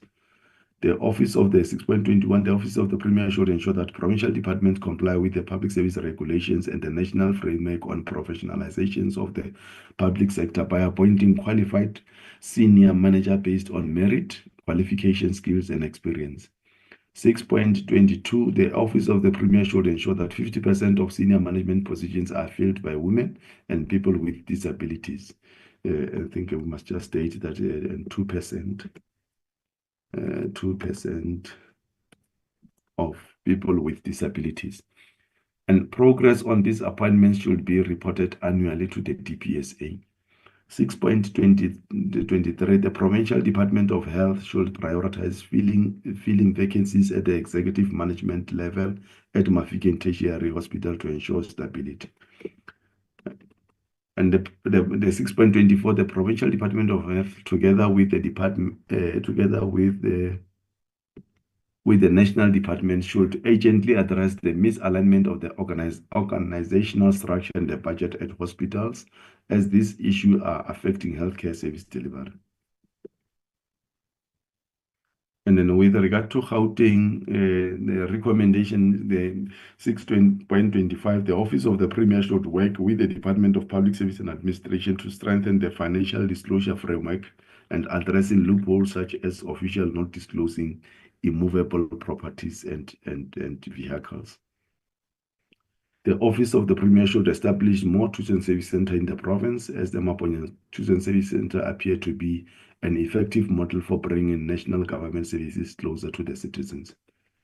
6.27, the Provincial Department of Health should ensure stability in executive management at Kalafong Tertiary Hospital, prioritizing the appointment of a permanent chief executive officer in the 2025-2026 financial year. And the 6.28, the Provincial Department of Health should allocate a budget for improving digital infrastructure at healthcare centers across the province, which would significantly reduce long queues and improve service efficiency. I thank you, Chairperson. This is the end of our report. I bring it back to you and honorable members. Thanks, Chairperson. Thank you very much, Julius. That's really is a extensive report with lots of findings, and we really do appreciate all the trouble that you've gone to put this together. It is a catch-all and a consensus-driven report. So I will now give members the opportunity for deliberations. Members, I will follow the hands as they are raised on the platform on Zoom, and then should a member want us to consider the addition or the change of anything in the report, then we will pause on that specific point, and we will then just allow comments on that if it is necessary. So please bear with us, members, that as we work through the report, that we allow a specific amendment or a specific comment or any change to the report to be well debated as we move through all of the members. With that, I'm happy that we proceed. Honorable Kelise, I see your hand first. And then I've got Honorable Potgieter, and after that, Honorable Kaba. Honorable Kelise, please proceed. Thank you. Good morning, Chair and the colleagues. I think, Chair, I just want us to go to the point I raised first when Julius was still presenting the issue of the Northwest Province being under Section 100. I wanted, because I think I remember asking them how they managed to do such a turnaround in a space of 5 years or even less, because there was a lot of improvement in their presentation, and I was asking them how they managed to do that, considering that they were under the Section 100 intervention. So I just need us to clarify that. I don't know if I'm confusing issues, but I don't think the province is still under Section 100 since 2022. Another point, Chair, I think we spoke about it. I don't see it reflected in the report, but I remember when we were meeting with the Public Service Commission, and we were asking about, especially now that there is a proposed bill, right, for the commission to be under section, to be a Chapter 9 institution, and we were talking about the safety of the commissioners. And it was our view that as it is done in other Chapter 9 institutions in terms of like security for commissioners or people who are heading those Chapter 9 institutions, that should be applicable in the Public Service Commission as well, because the commissioner even raised with us that they were even, I think in Mpumalanga, they were even what is this? They were held hostage in Mpumalanga because of people who wanted tenders from them. And with the work that they're doing, which we've got to understand, especially in this oversight visits that we were doing, we understood that their safety should be one of the things that are prioritized.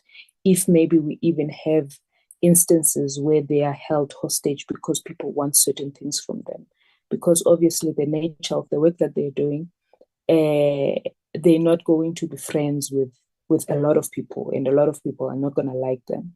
So I want us to talk about that, Chair, that how far did we go with that conversation? I think for now, it's only those two issues, Chairperson. Thank you very much. Thank you very much, Honorable Kelise. Julius, I think you can take us to the relevant clause of the Section 100. While you do that, maybe just to support what the member has said, it was my understanding from the meeting that the province is out of Section 100, and that they are awaiting the finalization of the report about their Section 100, and because that report isn't finished, so we must just make sure that it is recorded as such in our report.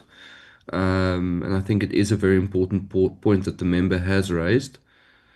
So we just wait for that to come onto the screen.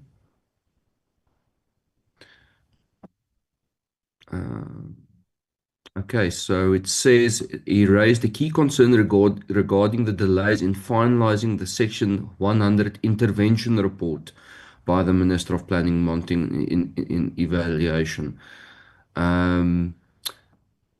Honorable Kelise, are you satisfied that I think that is accurate, that the report mentions that we are awaiting the finalization of the intervention report? Are you happy that it's a true reflection?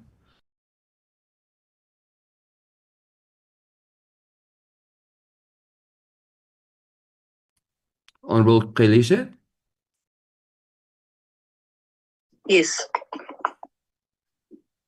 Great, thank you very much. Then we can move on to your point about the security for the commissioners. It truly is a really important point. Julius, perhaps you can craft a passage for us to insert in the recommendations if it isn't featured anywhere, where we say that the committee was really concerned about the security of commissioners, and that there should be security assessments and help given to public service commissioners. Yeah, if you can maybe draft us a recommendation like that, and then I'm happy that while he drafts that, okay, let's just maybe wait for it. Then we finalize this point, and then we can move on.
Thank you very much, Julius. Honorable Pelise, are you satisfied with the 6.229 as it's read there? Yes, Chair. I think it looks like it looks good. Okay. I also think it looks good. Members, is there any objection to the addition of this remark? Seems like there are no objections. Thank you, Honorable. That's very valuable input. We could then move on to Honorable Potgieter. Please proceed. Thanks, Chair. Just to the honourable member's point previously on the Section 100 reports, it was stated in that meeting that that particular report was tabled in the NCOP, but not to the Executive Council. So I do think that if that has already been tabled in the NCOP, perhaps maybe we can ask the two ministers, I think it was DPME and DCOC, to present that draft report to our committee if possible. I'll just leave it there quickly. Yes, I'm happy with that suggestion. I think was a big concern that it hasn't been finalized. Members, any objections to that we asked that the Section 100 report be sent to our committee? I see no objections. Julius, you can proceed to just draft that recommendation.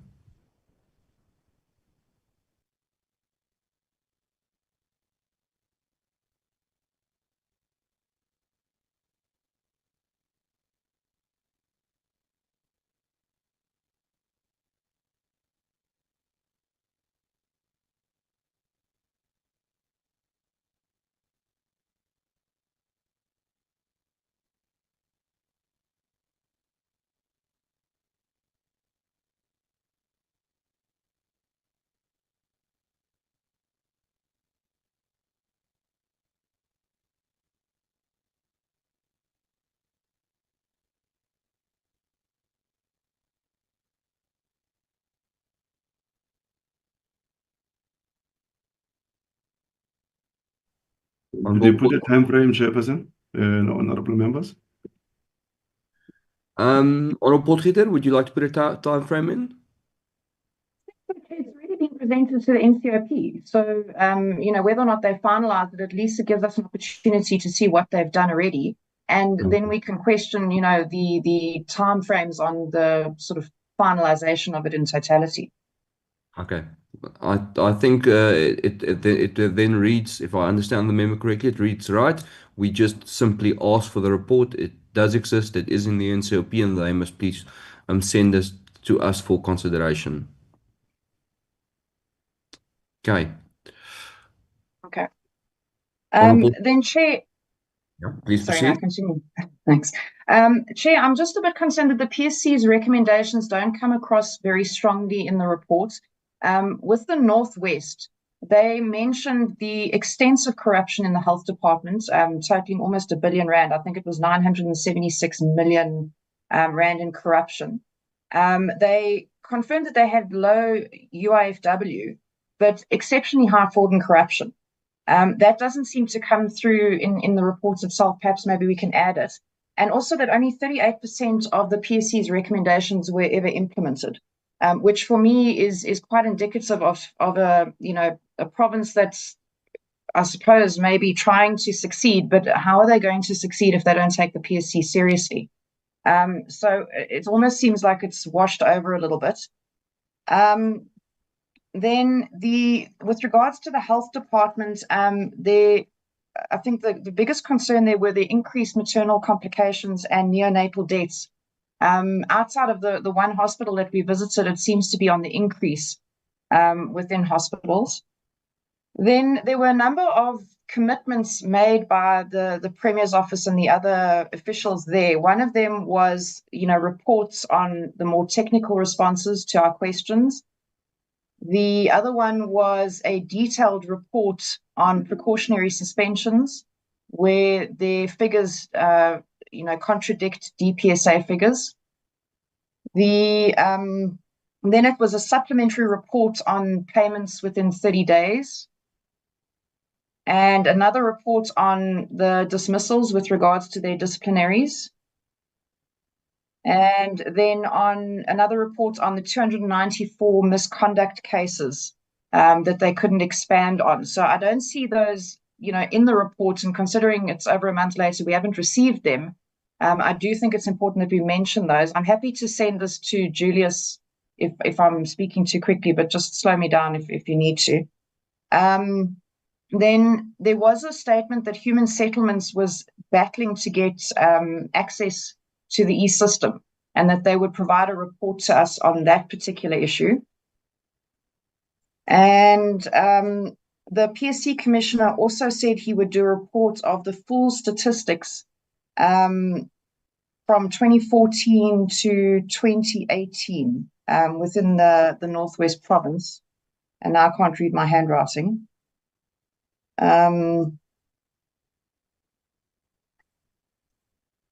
Full statistics showing from 2014 to 18.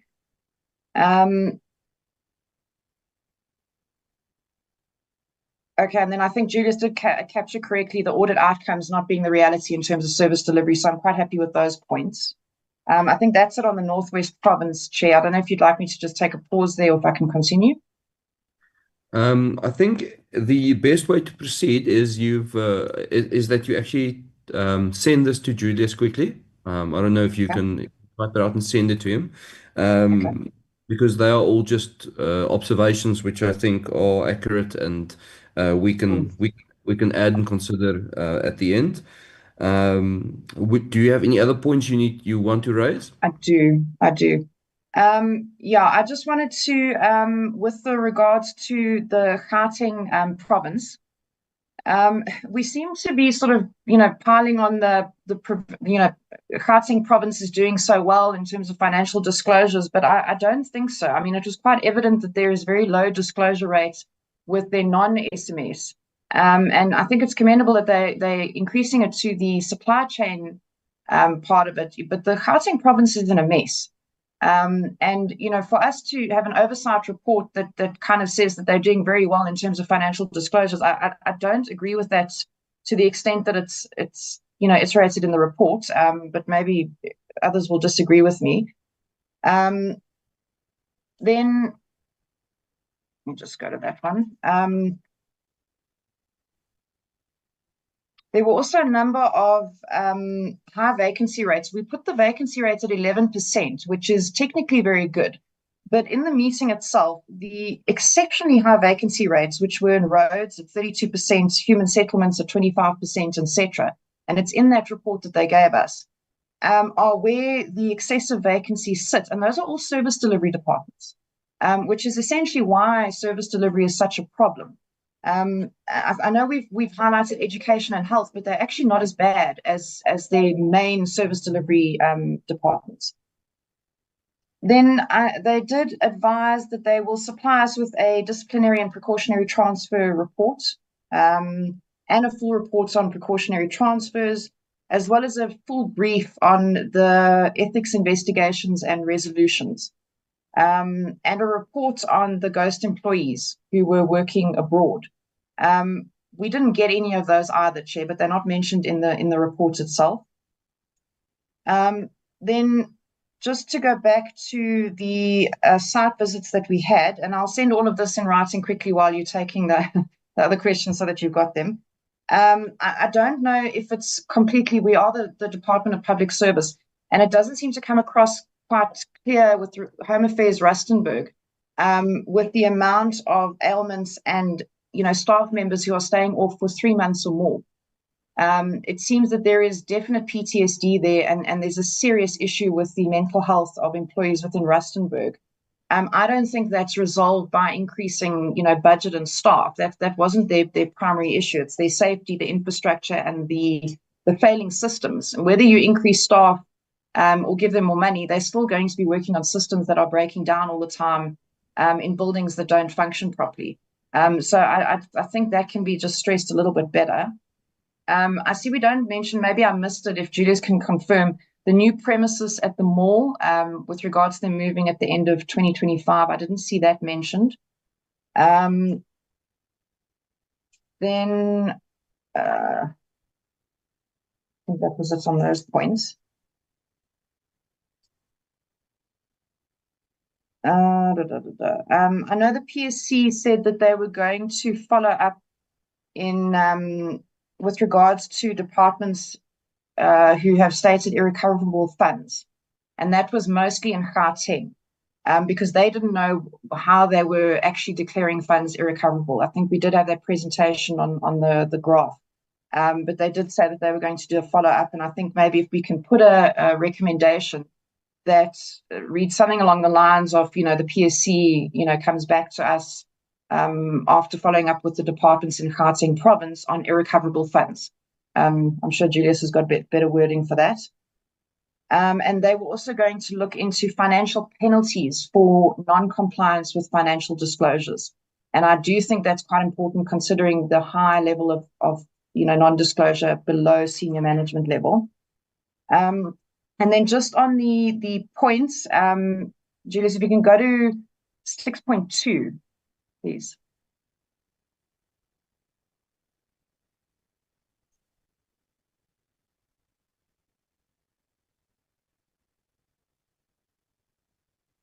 Is the 6.2 is the one that I've just inserted? You mean this one? Oh, or okay. The original 6.2? It's become 6.3. Okay. Yeah. Okay. So 6.3, Chair, and maybe you can ask the other members as well. But for us to recommend that the department continue engaging with SETA, particularly with reference to the PSC, etc. I mean, I kind of got the indication that SETA wasn't working for them, and that the PSC would benefit particularly from an exemption of working with SETA. I don't know if our recommendation should be that they should continue engaging with them on a system that isn't working for them. Then 6.6, which I'm assuming has become 6.7. So I don't know if you want me to stop there or just take it into advisement. No, I think I've noted, through your chair, sorry, Chairperson. Yeah, I've noted the one on the PSC being exempted from SETA. Yeah, I will just insert it. I don't know whether it should go under the PSC recommendations or should it be with the DPSA. But remember, they are saying they are. Maybe we can put it under the recommendation for the PSC, so that it becomes clear at that time. But then we'll recommend to the Minister of DPSA and then the Minister of Communication. If that's the view of the committee, Honorable Chair. Honorable members, that makes sense to me. That was discussed in our meeting with the PSC, And I think that it is also one of the recommendations that must go under the Public Service Commission. Everybody, any objections to that? I don't see any objections. Okay. We'll go back to 6.17. I'll just put it in short, Honorable. I will agree, Chair. Okay. Thank you, Honorable Kelise. Okay. Honorable Potgieter. So 6.7, and this is just a query, Chair, because from what I understood, the lifestyle audits the guidelines do need to be amended, particularly because the PSC bill will essentially allow them to extend it to local government. So I don't know whether that needs to change the recommendation, but from what I understood from discussions with the PSC is that particular set of guidelines does need to be amended, and is something that they're going to be doing. Then 6.8, I think is, staff and budget.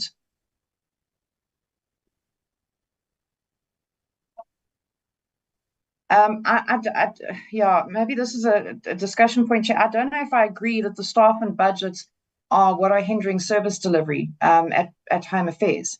In essence, if you look at their structures, they are essentially, they should be able to cope with the load. They can't cope with the load because their systems are continuously down. And I know that's something the Home Affairs Minister is working on.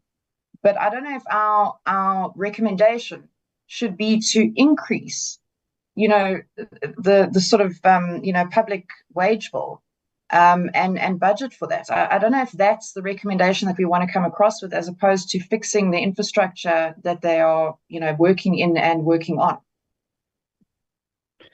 So, honorable members, if I may maybe find a different view, or just suggest the following. I think what the concern as I saw it in presentations was that their organograms and their structures aren't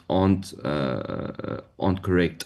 So maybe we must rather say, which is I think a concern throughout all government departments, that the Department of Home Affairs should have a structural audit to assess if they are correctly staffed or not. Honorable Kelise, would you like to comment? Yes, I agree with that point, Chair.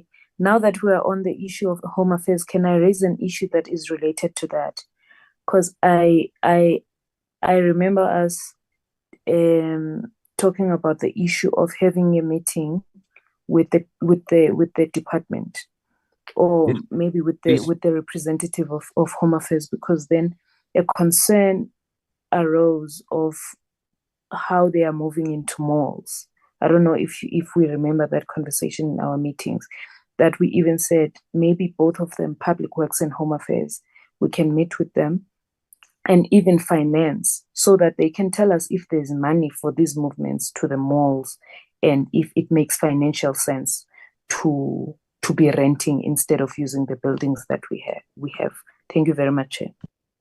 Yes, honorable member, a very important point. I can see there on the screen on 6.11, the recommendation is a cost-benefit analysis should be conducted on relocating Home Affairs offices from CBDs to malls, considering accessibility and transportation costs for the economically disadvantaged. So are you satisfied with that? I think that's basically us saying the movement to mall should really be analyzed and reviewed if it is in the best interests of the public. Are you happy with that recommendation? Yes, I see that one. But Chair, I think we're missing, because then we were saying we need to sit and have a conversation with them, like these the departments that are or could be, or we see as involved in this issue, Chair, so that we can iron it out. Okay, so we request them to send us that cost benefit analysis so that we can engage with it.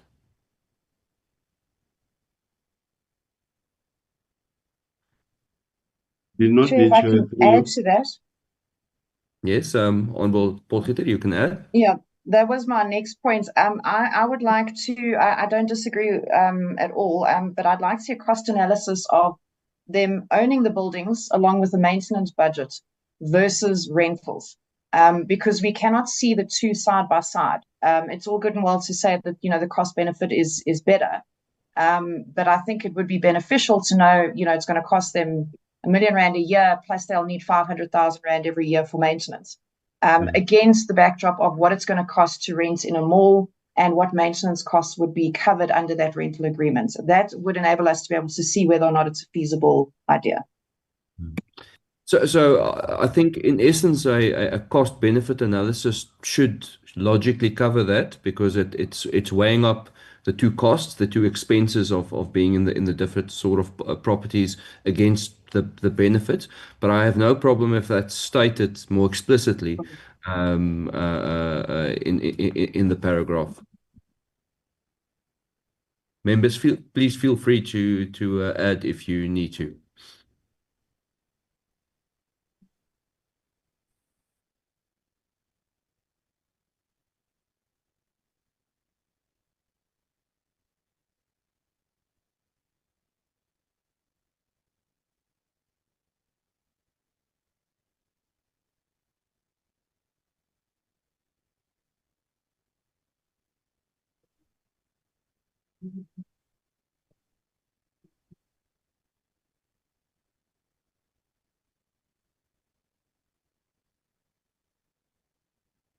Yeah, through your chair, I've just I don't know if then that will cover Honorable Delicious point together with Honorable Potgieter. I've just expanded. Yes, all the cost benefit analysis. Then I've just in brackets owning versus rentals should be conducted on relocating Home Affairs Office from central CBDs to malls, considering accessibility and transportation cost for the economically disadvantaged. And the Department of Home Affairs and the Department of Public Works and Infrastructure should account to the committee once the report is finalized before the end of 2025-2026 financial year. So I believe they might have been having some frameworks that has resulted into the Department of Home Affairs moving some of these offices from the CBDs to the malls. Like if you remember the gentleman who was with us at the Home Affairs in Agarangua, he has also cited something. So I believe there's such information, it should be available, because the Rustenburg is not the only first center that will be relocating from CBD to the mall. So I believe they might have some information that they can come and account to the committee about such kind of relocations and even the owning versus the rentals. Honorable Potgieter, are you satisfied with the addition of owning versus? Okay. Honorable Kalisa, are you satisfied? I'm okay, Chair. Thank you so much. Right. Thank you very much. Honorable Potgieter, you can move ahead.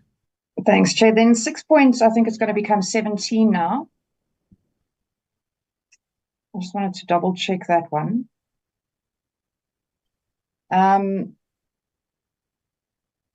Expedite the implementation. Okay, no, I think that one's fine, Chair. I'm being a bit too pedantic in my need for them to expedite quickly, but let me rather leave it where it is. Then 6.19.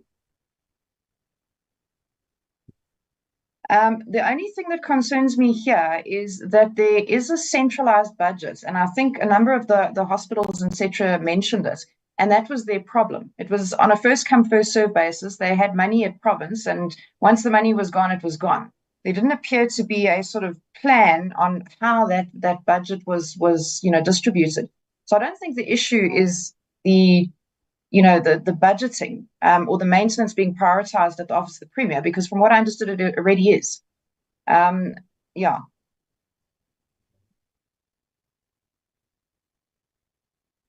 I agree with you. And I think what we said in the committee, members, is actually this is a structural problem. The way that hospitals and also Home Affairs is reliant on Public Works or the Office of the Premier for maintenance is actually it's a system that's not working. And I think, if I remember, many committee members saying what we should be looking at is how hospitals and Home Affairs officers can be empowered to take over their own budgets and do their own maintenance. But the point remains, I think it was a well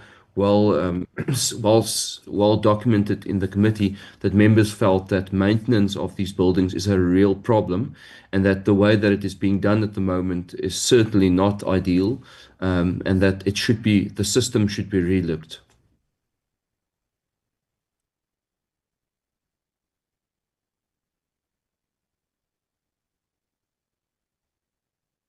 I think, Chair, it should be centralization at the provincial, or at the centralization within provincial government. The centralization within provincial. Yeah, because it's not centralized in the department. It's centralized sort of at provincial governments and then distributed to departments and directorates. Okay. Is it fine like this? Through you, Chairperson, Honorable Potgoed.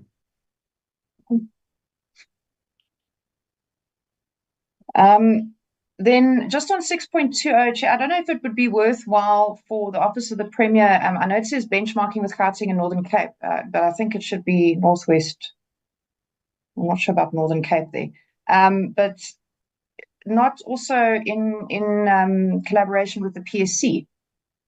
Or is that, kind of exceeding the bounds of their oversight? No, I think it's well documented that the PSC looks at lifestyle audits as well. So I think they can do it in collaboration with the PSC. Julius, I don't know if you heard Honorable Potgoed. It says Northern Cape. It should probably say Northwest. Am I right? Yeah. No, through you, Chairperson. Remember, these recommendations are for Northwest. So here the committee is recommending to the Office of the Premier in Northwest to benchmark with Gauteng and Northern Cape from the previous oversight report that we have undertaken. I think now this is the Gauteng. It becomes the second province that has copied the Northern Cape model of approaching the SIU. So that's why we are highlighting the Northern Cape. Though members might not be aware, the committee have even requested a brief from the Premier of Northern Cape around how they are conducting lifestyle audit, because the Premier of Northern Cape was criticizing even the guideline that the DPSA has issued, because they are not uprooting corruption.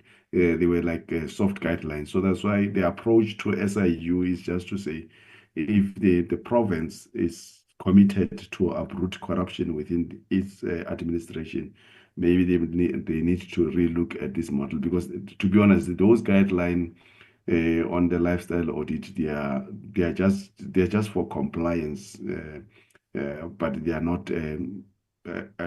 not assisting government in uprooting corruption. But if you go through the route of the special investigating unit, in most cases, officials tend to withdraw from acts of unethical conduct. So that's why then we made such a emphasis of 2 provinces. But we can still include. But as far as I'm concerned, the PSC is not yet conducting. They are only administering the financial disclosure framework, but not the lifestyle audits. No, Chair, that's fine. I think I've misinterpreted that clause. I think as it stands, then it's fine. Agreed. My Please. apologies. No problem. And then the last one, 6.23. I think it's become 6.23. Yeah. Okay. I'm just a bit concerned, Chair, that we are dictating equity targets for the Premier's office. And, forgive me if I'm wrong, unless this aligns with their current targets. Because to set a holistic target without regard for the different departments, set targets, because all of them will be different depending on their needs. I don't know if it's within our mandate to then dictate from there. I mean, perhaps maybe it's better to word it that they need to be in line with their employment equity targets as they stand, but I don't think we should be dictating percentages without stating what whether or not that aligns with it. Perhaps it does, and I'm incorrect. Thanks, Chair. Yeah, I think it's easy to change that clause to just say that the Office of the Premier should ensure that senior management positions meet the required what would it be, employment equity targets as set by government or something along those lines. Okay.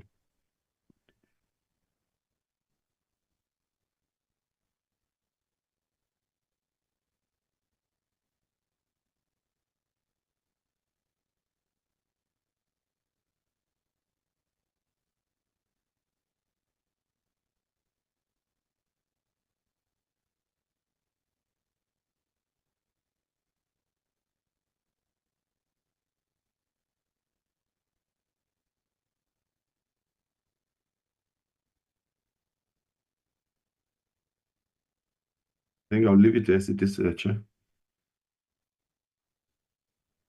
The Office of the Premier should ensure provincial administration meet employment equity targets. Yeah. Okay. Honorable Potgieter, are you done? Yes, thank you, Chair. I'll just send those quick notes. I'll type them out quickly and send them through to Julius now. Okay, Honorable. Thank you very much. I don't see any other hands, members. Is there any other member who would like to add anything?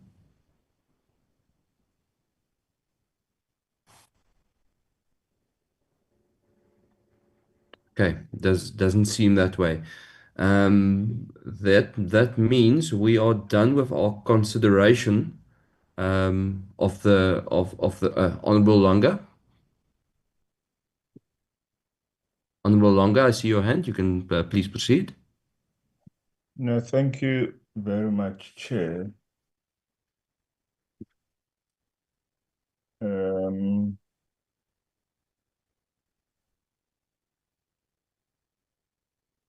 thank you to members who have made contributions before me, Honorable Felicia and Honorable Potgieter. And I think somehow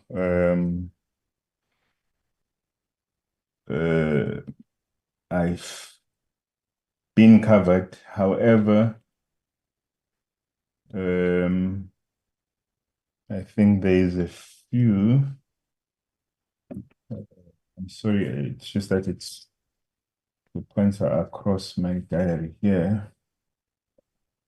I think the Home Affairs one has been covered. Moving to malls, in terms of rental versus owning.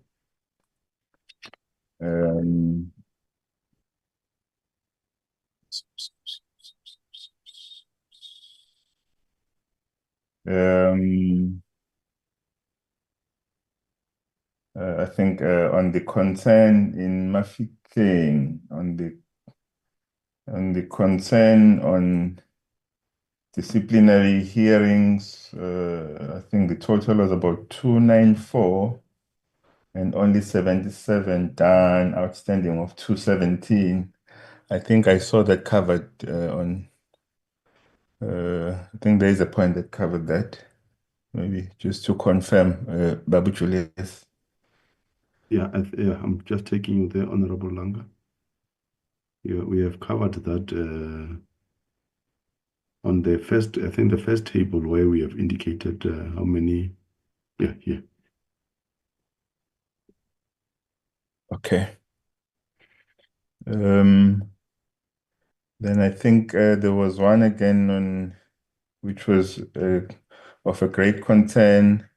I think Honorable Potgieter touched on it in terms of the recommendations by the PSC to departments, because I remember on their presentation it reflected that I think health was sitting, they had about 38 and I think only 9 was implemented. And public works had 37, only 10 implemented. And social development, I think I picked on the one that had higher numbers. 24 and only 6 implemented. I think the point being,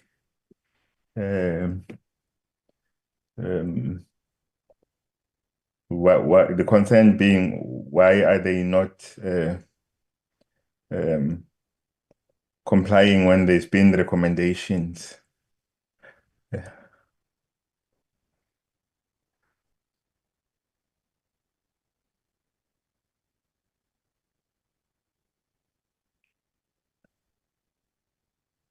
Because the recommendations are there to assist them.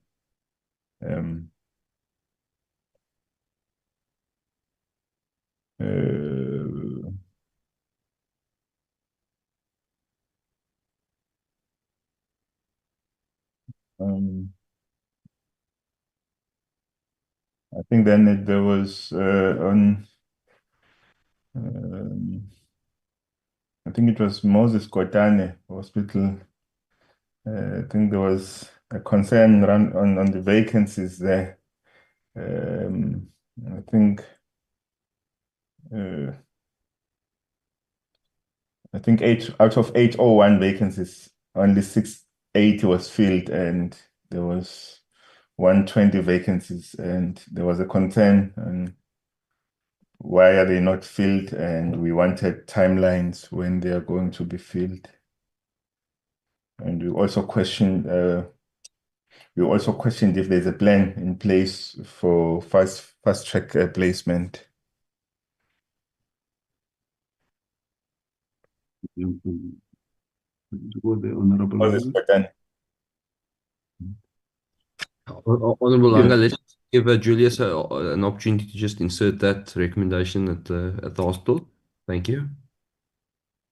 It's about the vacancy. Can you? I was just looking for it, Honorable Langa. Oh, okay. Out of 801 vacancies, I think of that 680 was filled, and there's 120 vacancies that need to be filled. So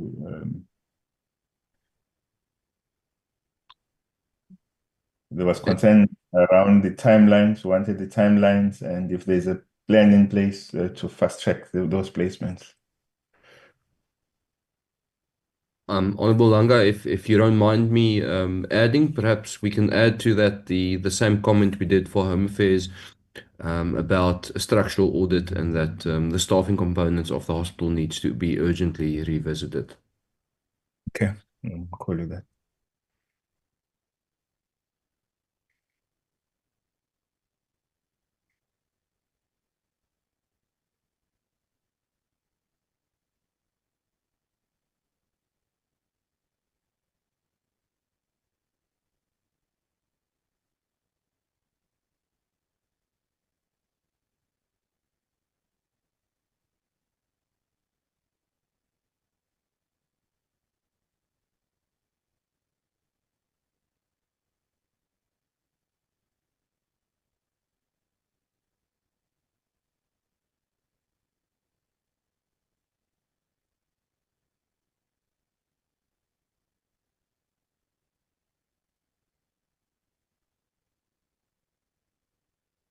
Yeah, I've just put something, Honorable Langa.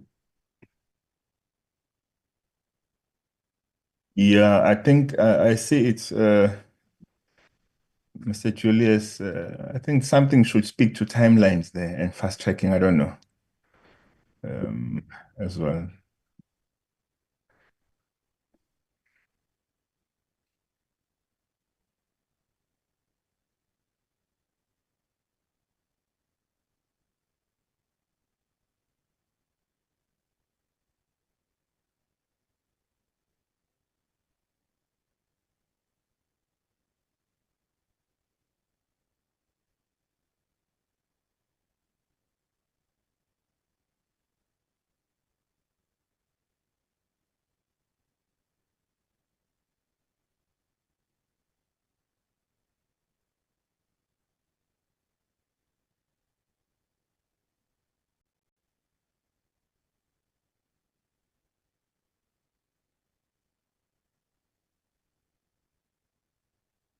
I'm just saying third or fourth, third quarter, meaning towards the end of the year, because normally once, through you, Chairperson, sorry for that, once the committee, the report is being adopted by the House, they send it to the provinces and then they have to respond.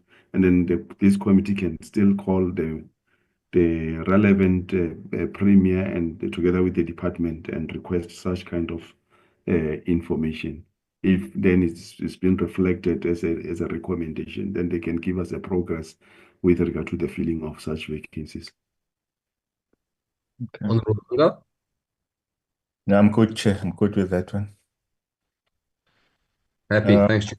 Can I move then to, I think it's Gauteng Province. I'm just happy that Honorable Potgieter touched on this in Gauteng, that the reflection was like all is rosy in Gauteng, but when we all know very well that Gauteng is not at the good state. I think I can recall that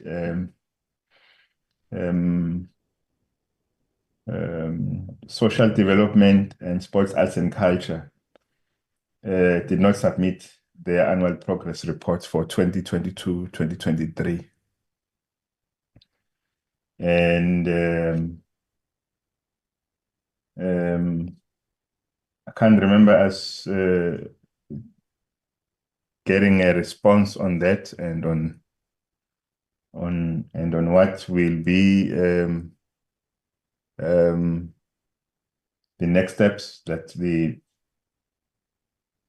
the province will take. I did not see that reflecting, Mr. Julius. Looking that one.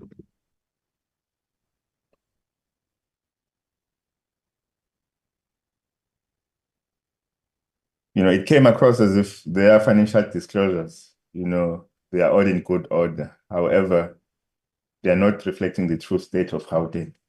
So this is an example of not reflecting the true state, because you have departments that are not accounting, and we are not sure then what is done after that to those departments.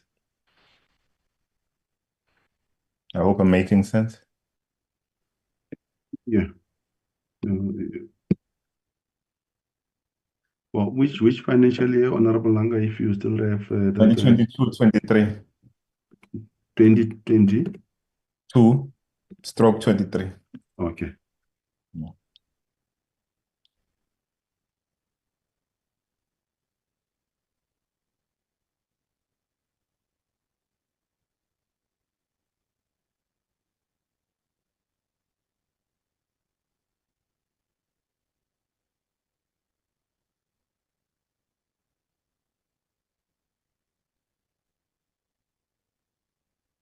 And on the overall rating of the ethics compliance, I think they were sitting at 52%.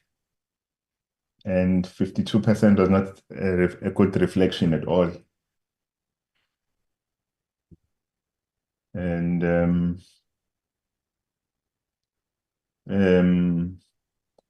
they had said,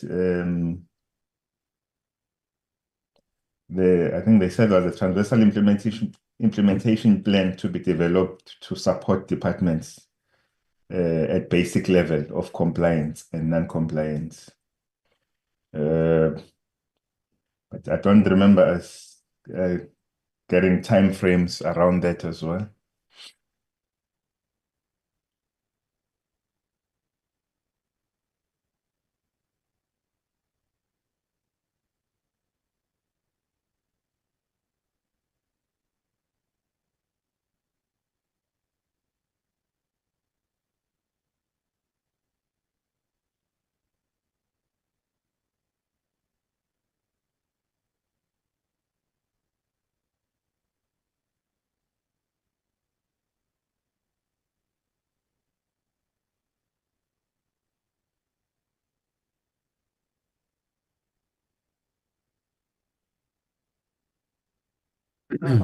Honorable Japta, I see your hand's been raised. Is it Yeah. on this point, or do you want to add some other points after Honorable Langa has finished? Chair, you don't see my hand because it's on the screen, it says it raised. Oh no, Honorable Pulwane, I'm looking at my you unmuted, but your hand is not raised. I'm not sure why it is not reflecting Yeah. as. There you go. There your hand is raised now. Slow. Yeah. So Ah, there you go. It is raised now. Honorable God, Pulwane, we go let's very just well. I just want to hear from Honorable Japta quickly. His hand was raised before. Honorable Japta, do you want to comment on anything now, or do you want to be the next speaker to make recommendations? No, thank you, Chair. Just two issues on my side. The first one that I think it doesn't reflect when we're discussing the issue of Home Affairs moving from the Public Works offices to the mall. I think the gentleman gave us the rate of rental. That is the first one that I don't see. Yeah, Uh, Honorable Japta, sorry, apologies. What I meant was I saw your hand went up while Honorable Langa was still busy. I thought maybe you had a comment on something Honorable Langa is saying, okay. but it seems like you have new points which we can consider. So if you don't mind, let Honorable Langa finish his points, and then we will come to your points, and then after that, Honorable Pulwane or Honorable Potgieter. Wow. And No, then no, maybe. thanks, Chair. Thanks, Chair. Yeah. And then members, I just want to say that if a member is busy suggesting points, I'm quite comfortable that you unmute if you just want to unmute regarding the point being discussed on at the moment, so that you don't so that I'm going to use the hands that are raised for the queue for members who want to raise new points. But if a point is being discussed, as Honorable Langa is currently discussing points, and you feel you would like to add to that point, then please unmute, and we will gladly have your input. Honorable Langa, you can then proceed. Sorry, Chair, can I take you up on your offer? Yes. Just with that point, I think I did post it in the group for everyone, but I think that actually encapsulates that report that the Premier was going to give us on ethics investigations and resolutions. I think it would fit in nicely with Honourable Langa's recommendation. So Yes, the sir. Premier did commit, to giving us a full report on ethics investigations and resolutions. That's right. Important point. Honorable Julius, Honorable Potgieter did send all her points on the PSC PSA WhatsApp group, so it should be easy for you to also grab them, and we can add them at the end and look at them as well. I'm just putting that through you, Chair. I'm just putting that the office of the Premier, especially the last point that Honorable Botkhele just highlighted with regard to the ethics. Chair, I think it fits in with that recommendation that was because Honourable Langa's recommendation basically, unless it's not a recommendation, but it basically reads that they didn't comply with ethics and that they commit. I mean, I think it would fall in line with that one, unless that's just a point. Yeah, if you look where I was capturing the point by Honorable Langa, it was the observation, and then the observation should be expanded, and the recommendation should just be clear based on what yeah. So that one of Honorable Langa is still the same. It's still the same continuation, but when you read the observation, from the observation, the recommendation should just provide a clear directive message. I'm not saying the one for Honorable Langa was not clear, but now like. It's like we're just emphasizing on the very same point that was raised in the observation. If through you, Chairperson, if Honorable Potgieter can just repeat the Premier, the office of the Premier should. The office of the Premier committed to supplying a full report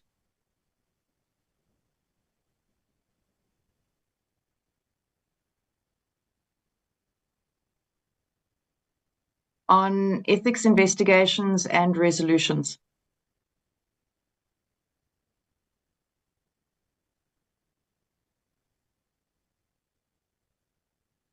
And then just the word should be 2.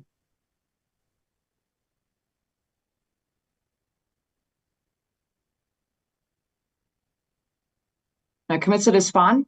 Just take out the word should. Okay. Because he committed to it. Okay. Yeah.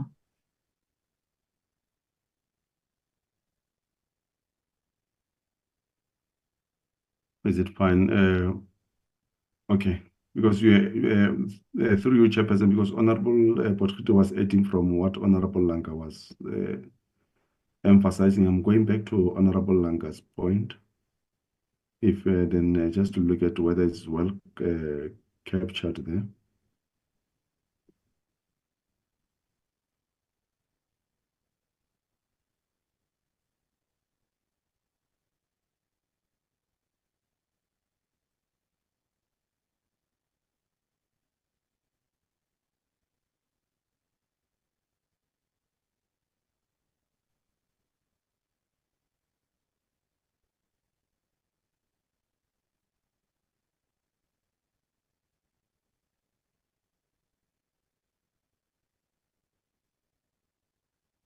Okay. Yeah, I think we were here. 5.35.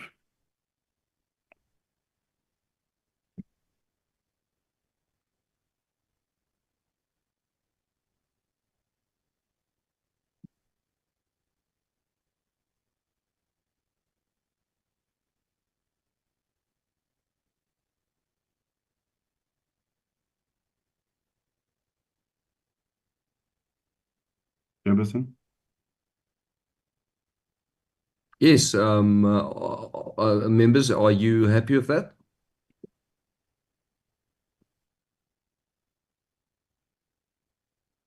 No, I'm good, Chair. I think Honorable Potgieter was just adding a recommendation. Okay, then Honorable Langa, you can proceed with your point. Okay. Actually, I don't know if members can assist me here.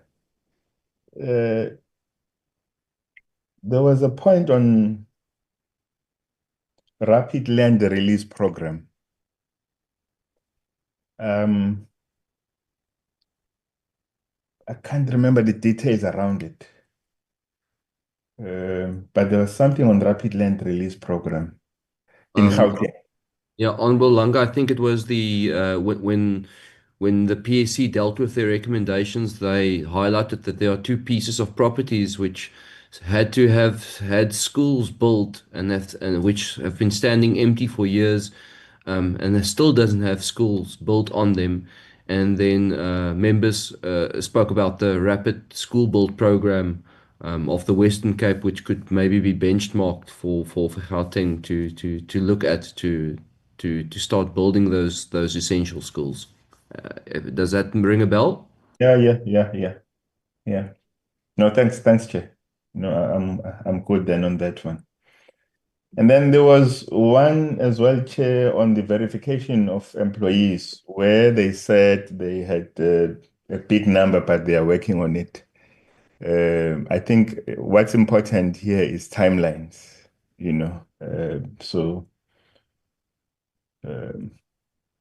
timelines, we need to know when they will have completed with this task.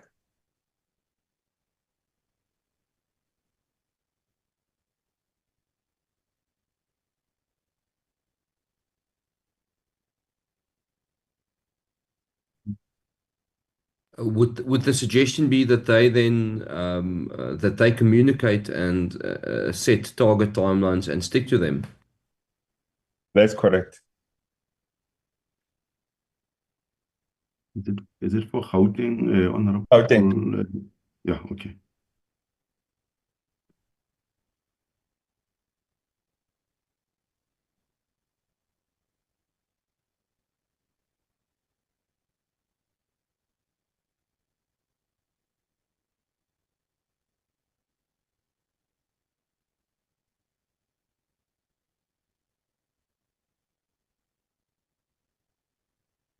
The verification of employees.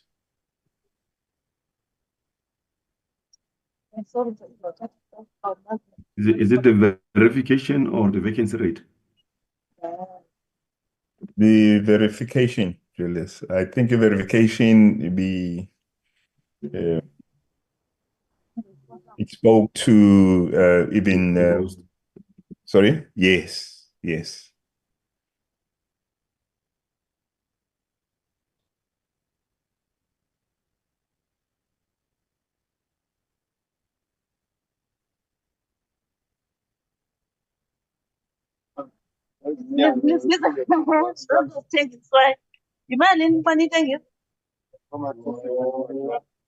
Oh.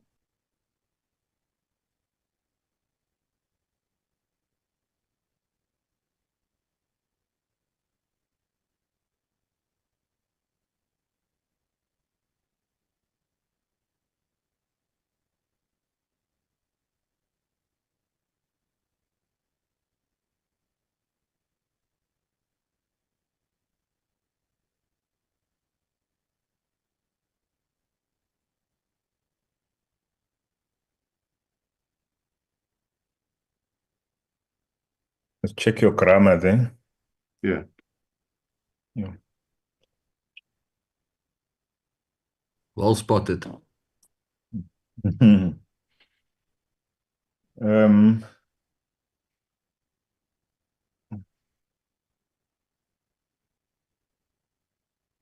yeah, timelines. I think it's important.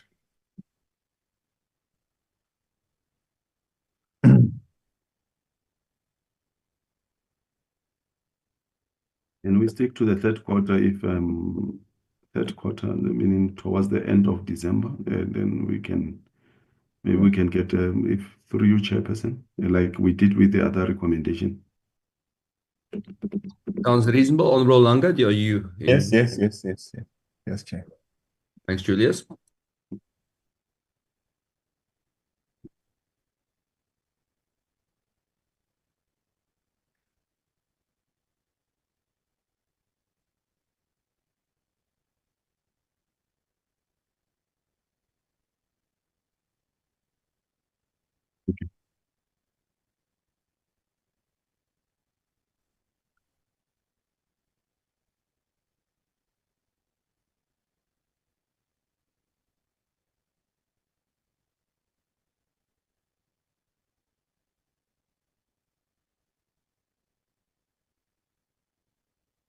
I'm done, Chair. Okay. Can I proceed, Chair? Please, Honorable Langa. Okay, then on the PSC, the PSC,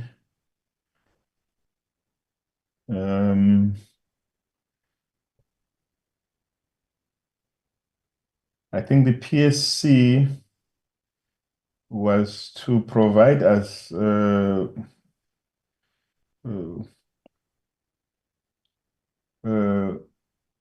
with some SETA report on investigations on SETA issues.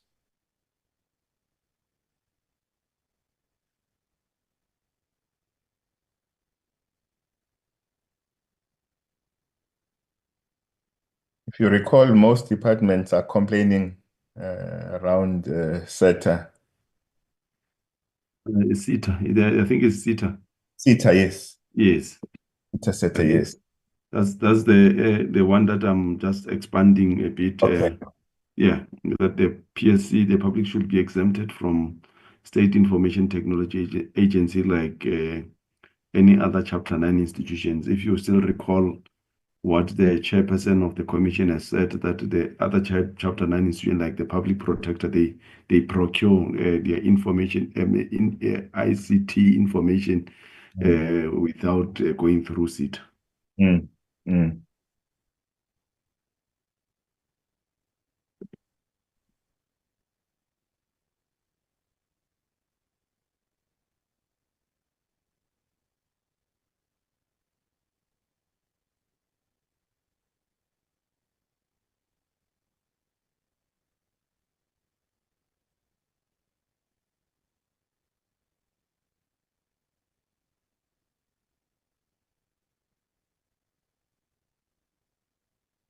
I don't know if how does it sound, Honorable the Chair and honorable members.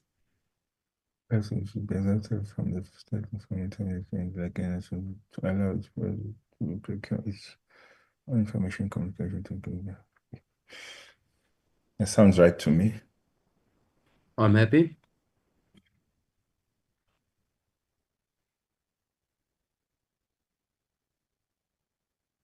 Okay. Honorable Langa, you can proceed. I think the protection of commissioners, I think that one was covered. I'm not sure through you, Chair, if maybe I missed it, because we had a great concern on the cutting of the budget of the PSC. Because I remember they even mentioned that they are likely to be non-functional after the 4th year. They might close down. They even said to date they've been cut down by 92 million rands. So Yes, I think the main argument there is that restricting the budget and of the PSC reduces their ability to perform their work, and that the increase of their budget to capacitate them better will actually result in savings of money in the government because service delivery will improve. So you have to spend money to save money type of situation that that capacitating the PSC financially correctly will actually save the government money, if that makes sense. it does, Chair, but also just in addition, because this they did mention that they are likely to have challenges of self-sustenance after the 4th year, given the rates things are going from year to year. Yes, I think they said if their budget regresses on the same way it does currently, that they will become non-functional. Mm.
Here's a proposal, Honorable Chair and honorable members.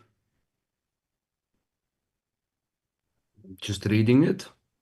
Yeah, the National Treasury budget cuts on the Public Service Commission budget continue to impact on the efficient implementation of the Commission's mandate, and this needs to be reconsidered in order to strengthen the Commission. Honorable Langa? No, I'm good, Chair. I'm good, thanks. There's no objections. I'm good as well. Wait, Chair, sorry. I'm worried about this period that they mentioned, these 4 years. I think somehow, I don't know, through you, Chair, if Julius, this could be mentioned, because it needs to reflect that this was shared with us as a committee as well. Because this is likely, if the worst could happen, it's likely to collapse in our hands then, because it will still be within our administration. Yes, but I think it's we can just add, Julius, maybe you can give us the wordings that we are concerned that the PSC notes that with the current budget cuts, they will be, if the trend continues, they will be unable to function within as close as 4 years.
I don't know if I'm saying, okay, current budget cuts, if continues like that, they will enable the PSE to execute. Okay, will enable, not enable, enable the PSE to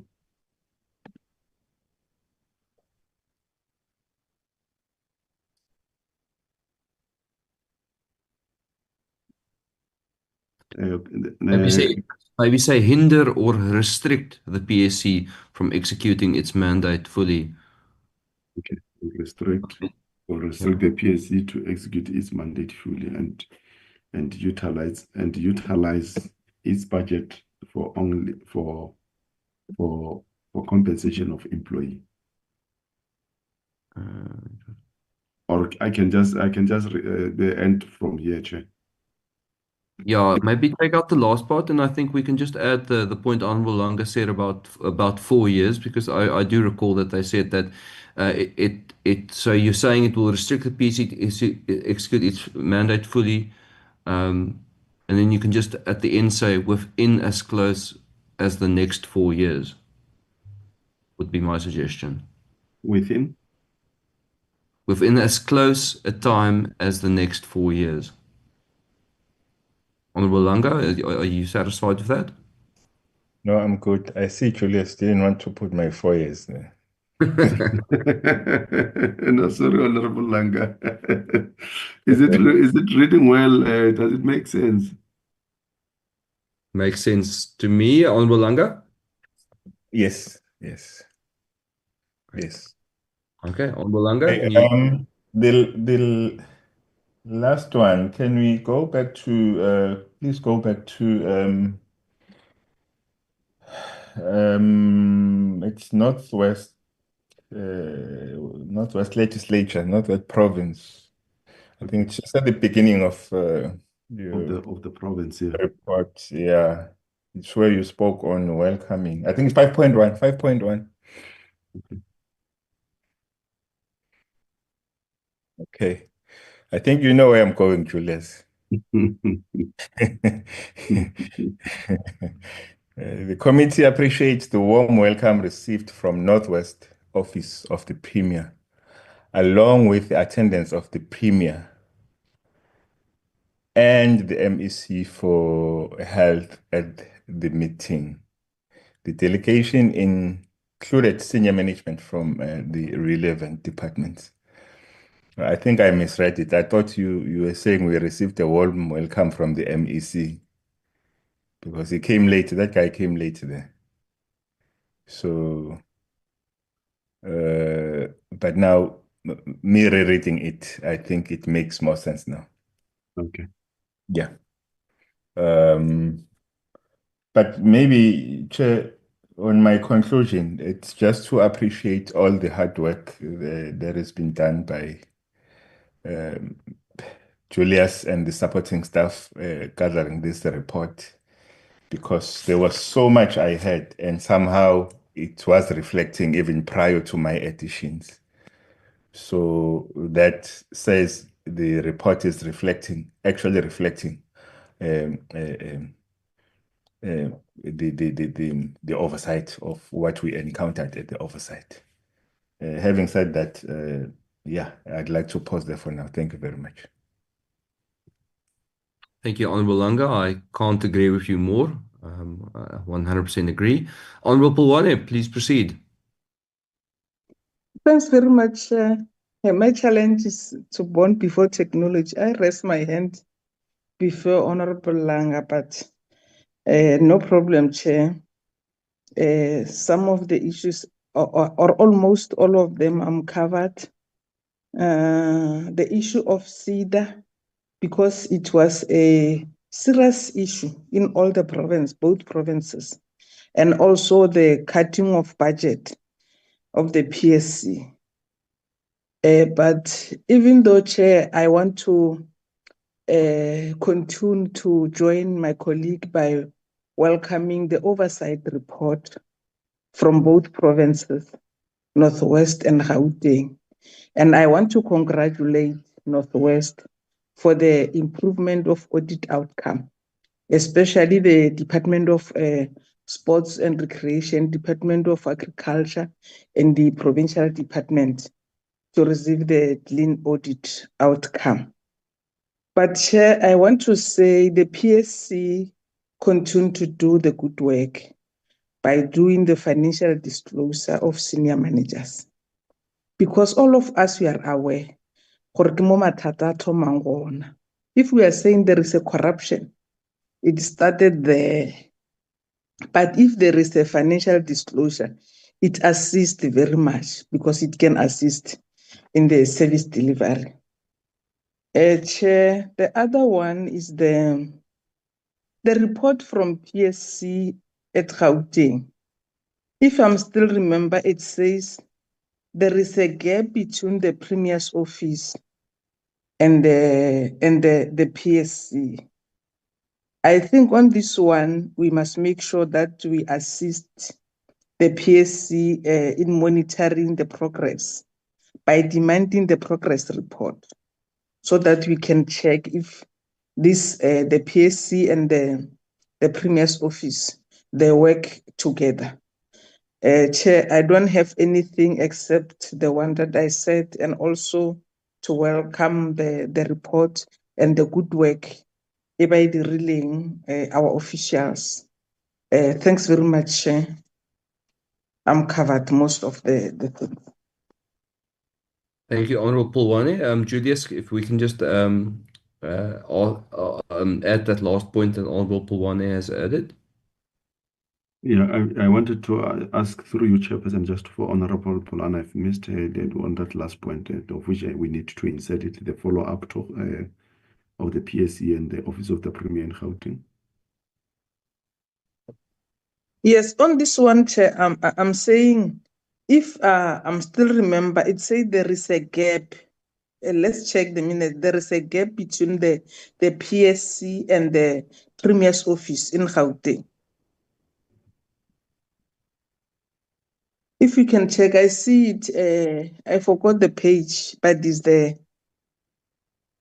So Okay, I'm saying let's assist by monitoring it in terms of checking the progress after, even maybe after a quarter, just check the progress.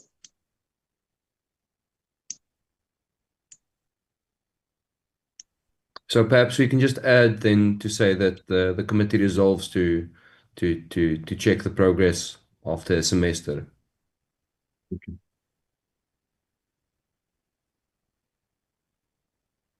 Are you happy with that, Honorable Pulwane? Yes, Chair. Let's just see the wording.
I don't know whether should they account the committee on the what, Chairperson, you said it before?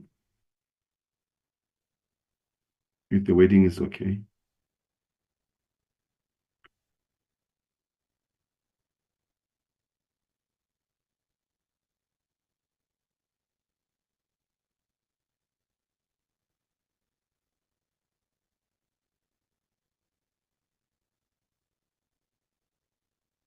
Apologies, I'm speaking into a dead mic. The they should Okay. the Office of the Premier should account to the committee on the progress of the PSC recommendations.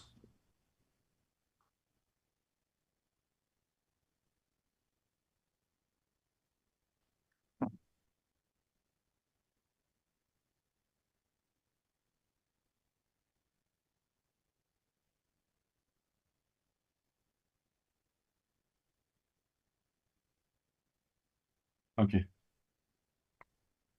Okay, Honorable Pulwani, are you happy? Yes, Chair, I'm happy.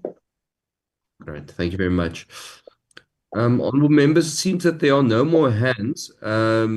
Julius, that just leaves us with the recommendations that were sent by Honorable Potgieter, which I've read through them on the group. They are all not, they're all very factual and just about the maternal complications and the report. So I think they can just be copy pasted into the report.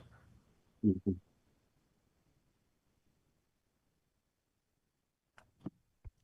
Yeah. Through your chair, because I can see there are quite some. I have to match them with some of the recommendation, Chair, and observations. If the committee allows us, I think what I can do is I'll just flag them in red on the report. I don't know if we still have time, so that whatever that is highlighted in red, then we'll send them the highlighted in red, and then they just look at the additions based on what Honorable Potgieter has or has sent on the group. Yes, I'm happy with that. We just need to on procedure, then decide how do we proceed in terms of the adoption of the report. If you can just advise me, please. Yeah, because there are a lot, Chair. I think maybe what we can do, because we have considered, I think the purpose of today's meeting, if I still recall, it was to consider and adopt. So I don't think the committee, even Mr. Sveko, will agree if he agrees with me that we can still consider and then with the amendments, but not adopt. Maybe adopt at a later stage, having members gone through a satisfaction of the entire report. Because I mean, we don't want to repeat what we have learned from the Committee on Finance, where a different report it might be contested that this is not the true reflection of the report. So I think for us to be safe, we are not in a rush to adopt, but even next week we can just adopt the report with those additions that if members are happy with those additions without even going through each and every but we'll just reflect in color, whether it's red or whatever green on the report, to say these are the additions that Honorable Potgieter have made on the report. There you have it, members. That's the recommendation from Julius. I'm happy to proceed on that basis, that we adopt in the next sitting of this committee, that Julius takes his time to add these last points and highlight them in red, and that we then adopt the report with those points highlighted in red, so that we can see what has been changed in our next sitting. Due to the time constraints, it's already almost 10 minutes past 1. Is there any objections, members?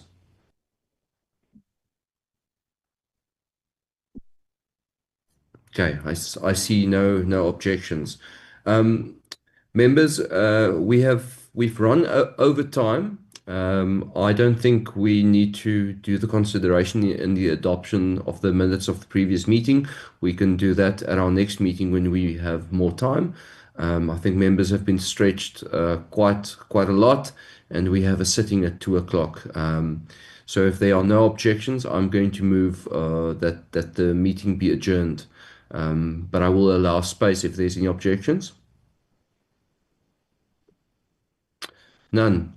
Members, just from my side, can I just say it's really nice to see how much input has been given from members.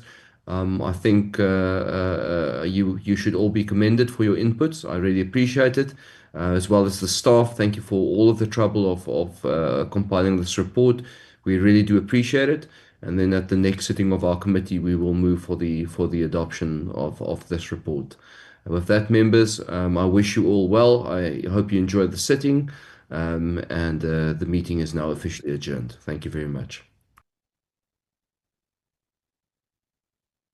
Thank you, Chair.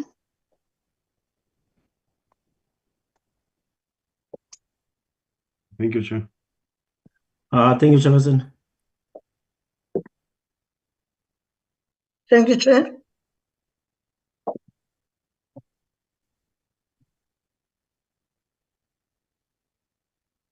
Recording stopped.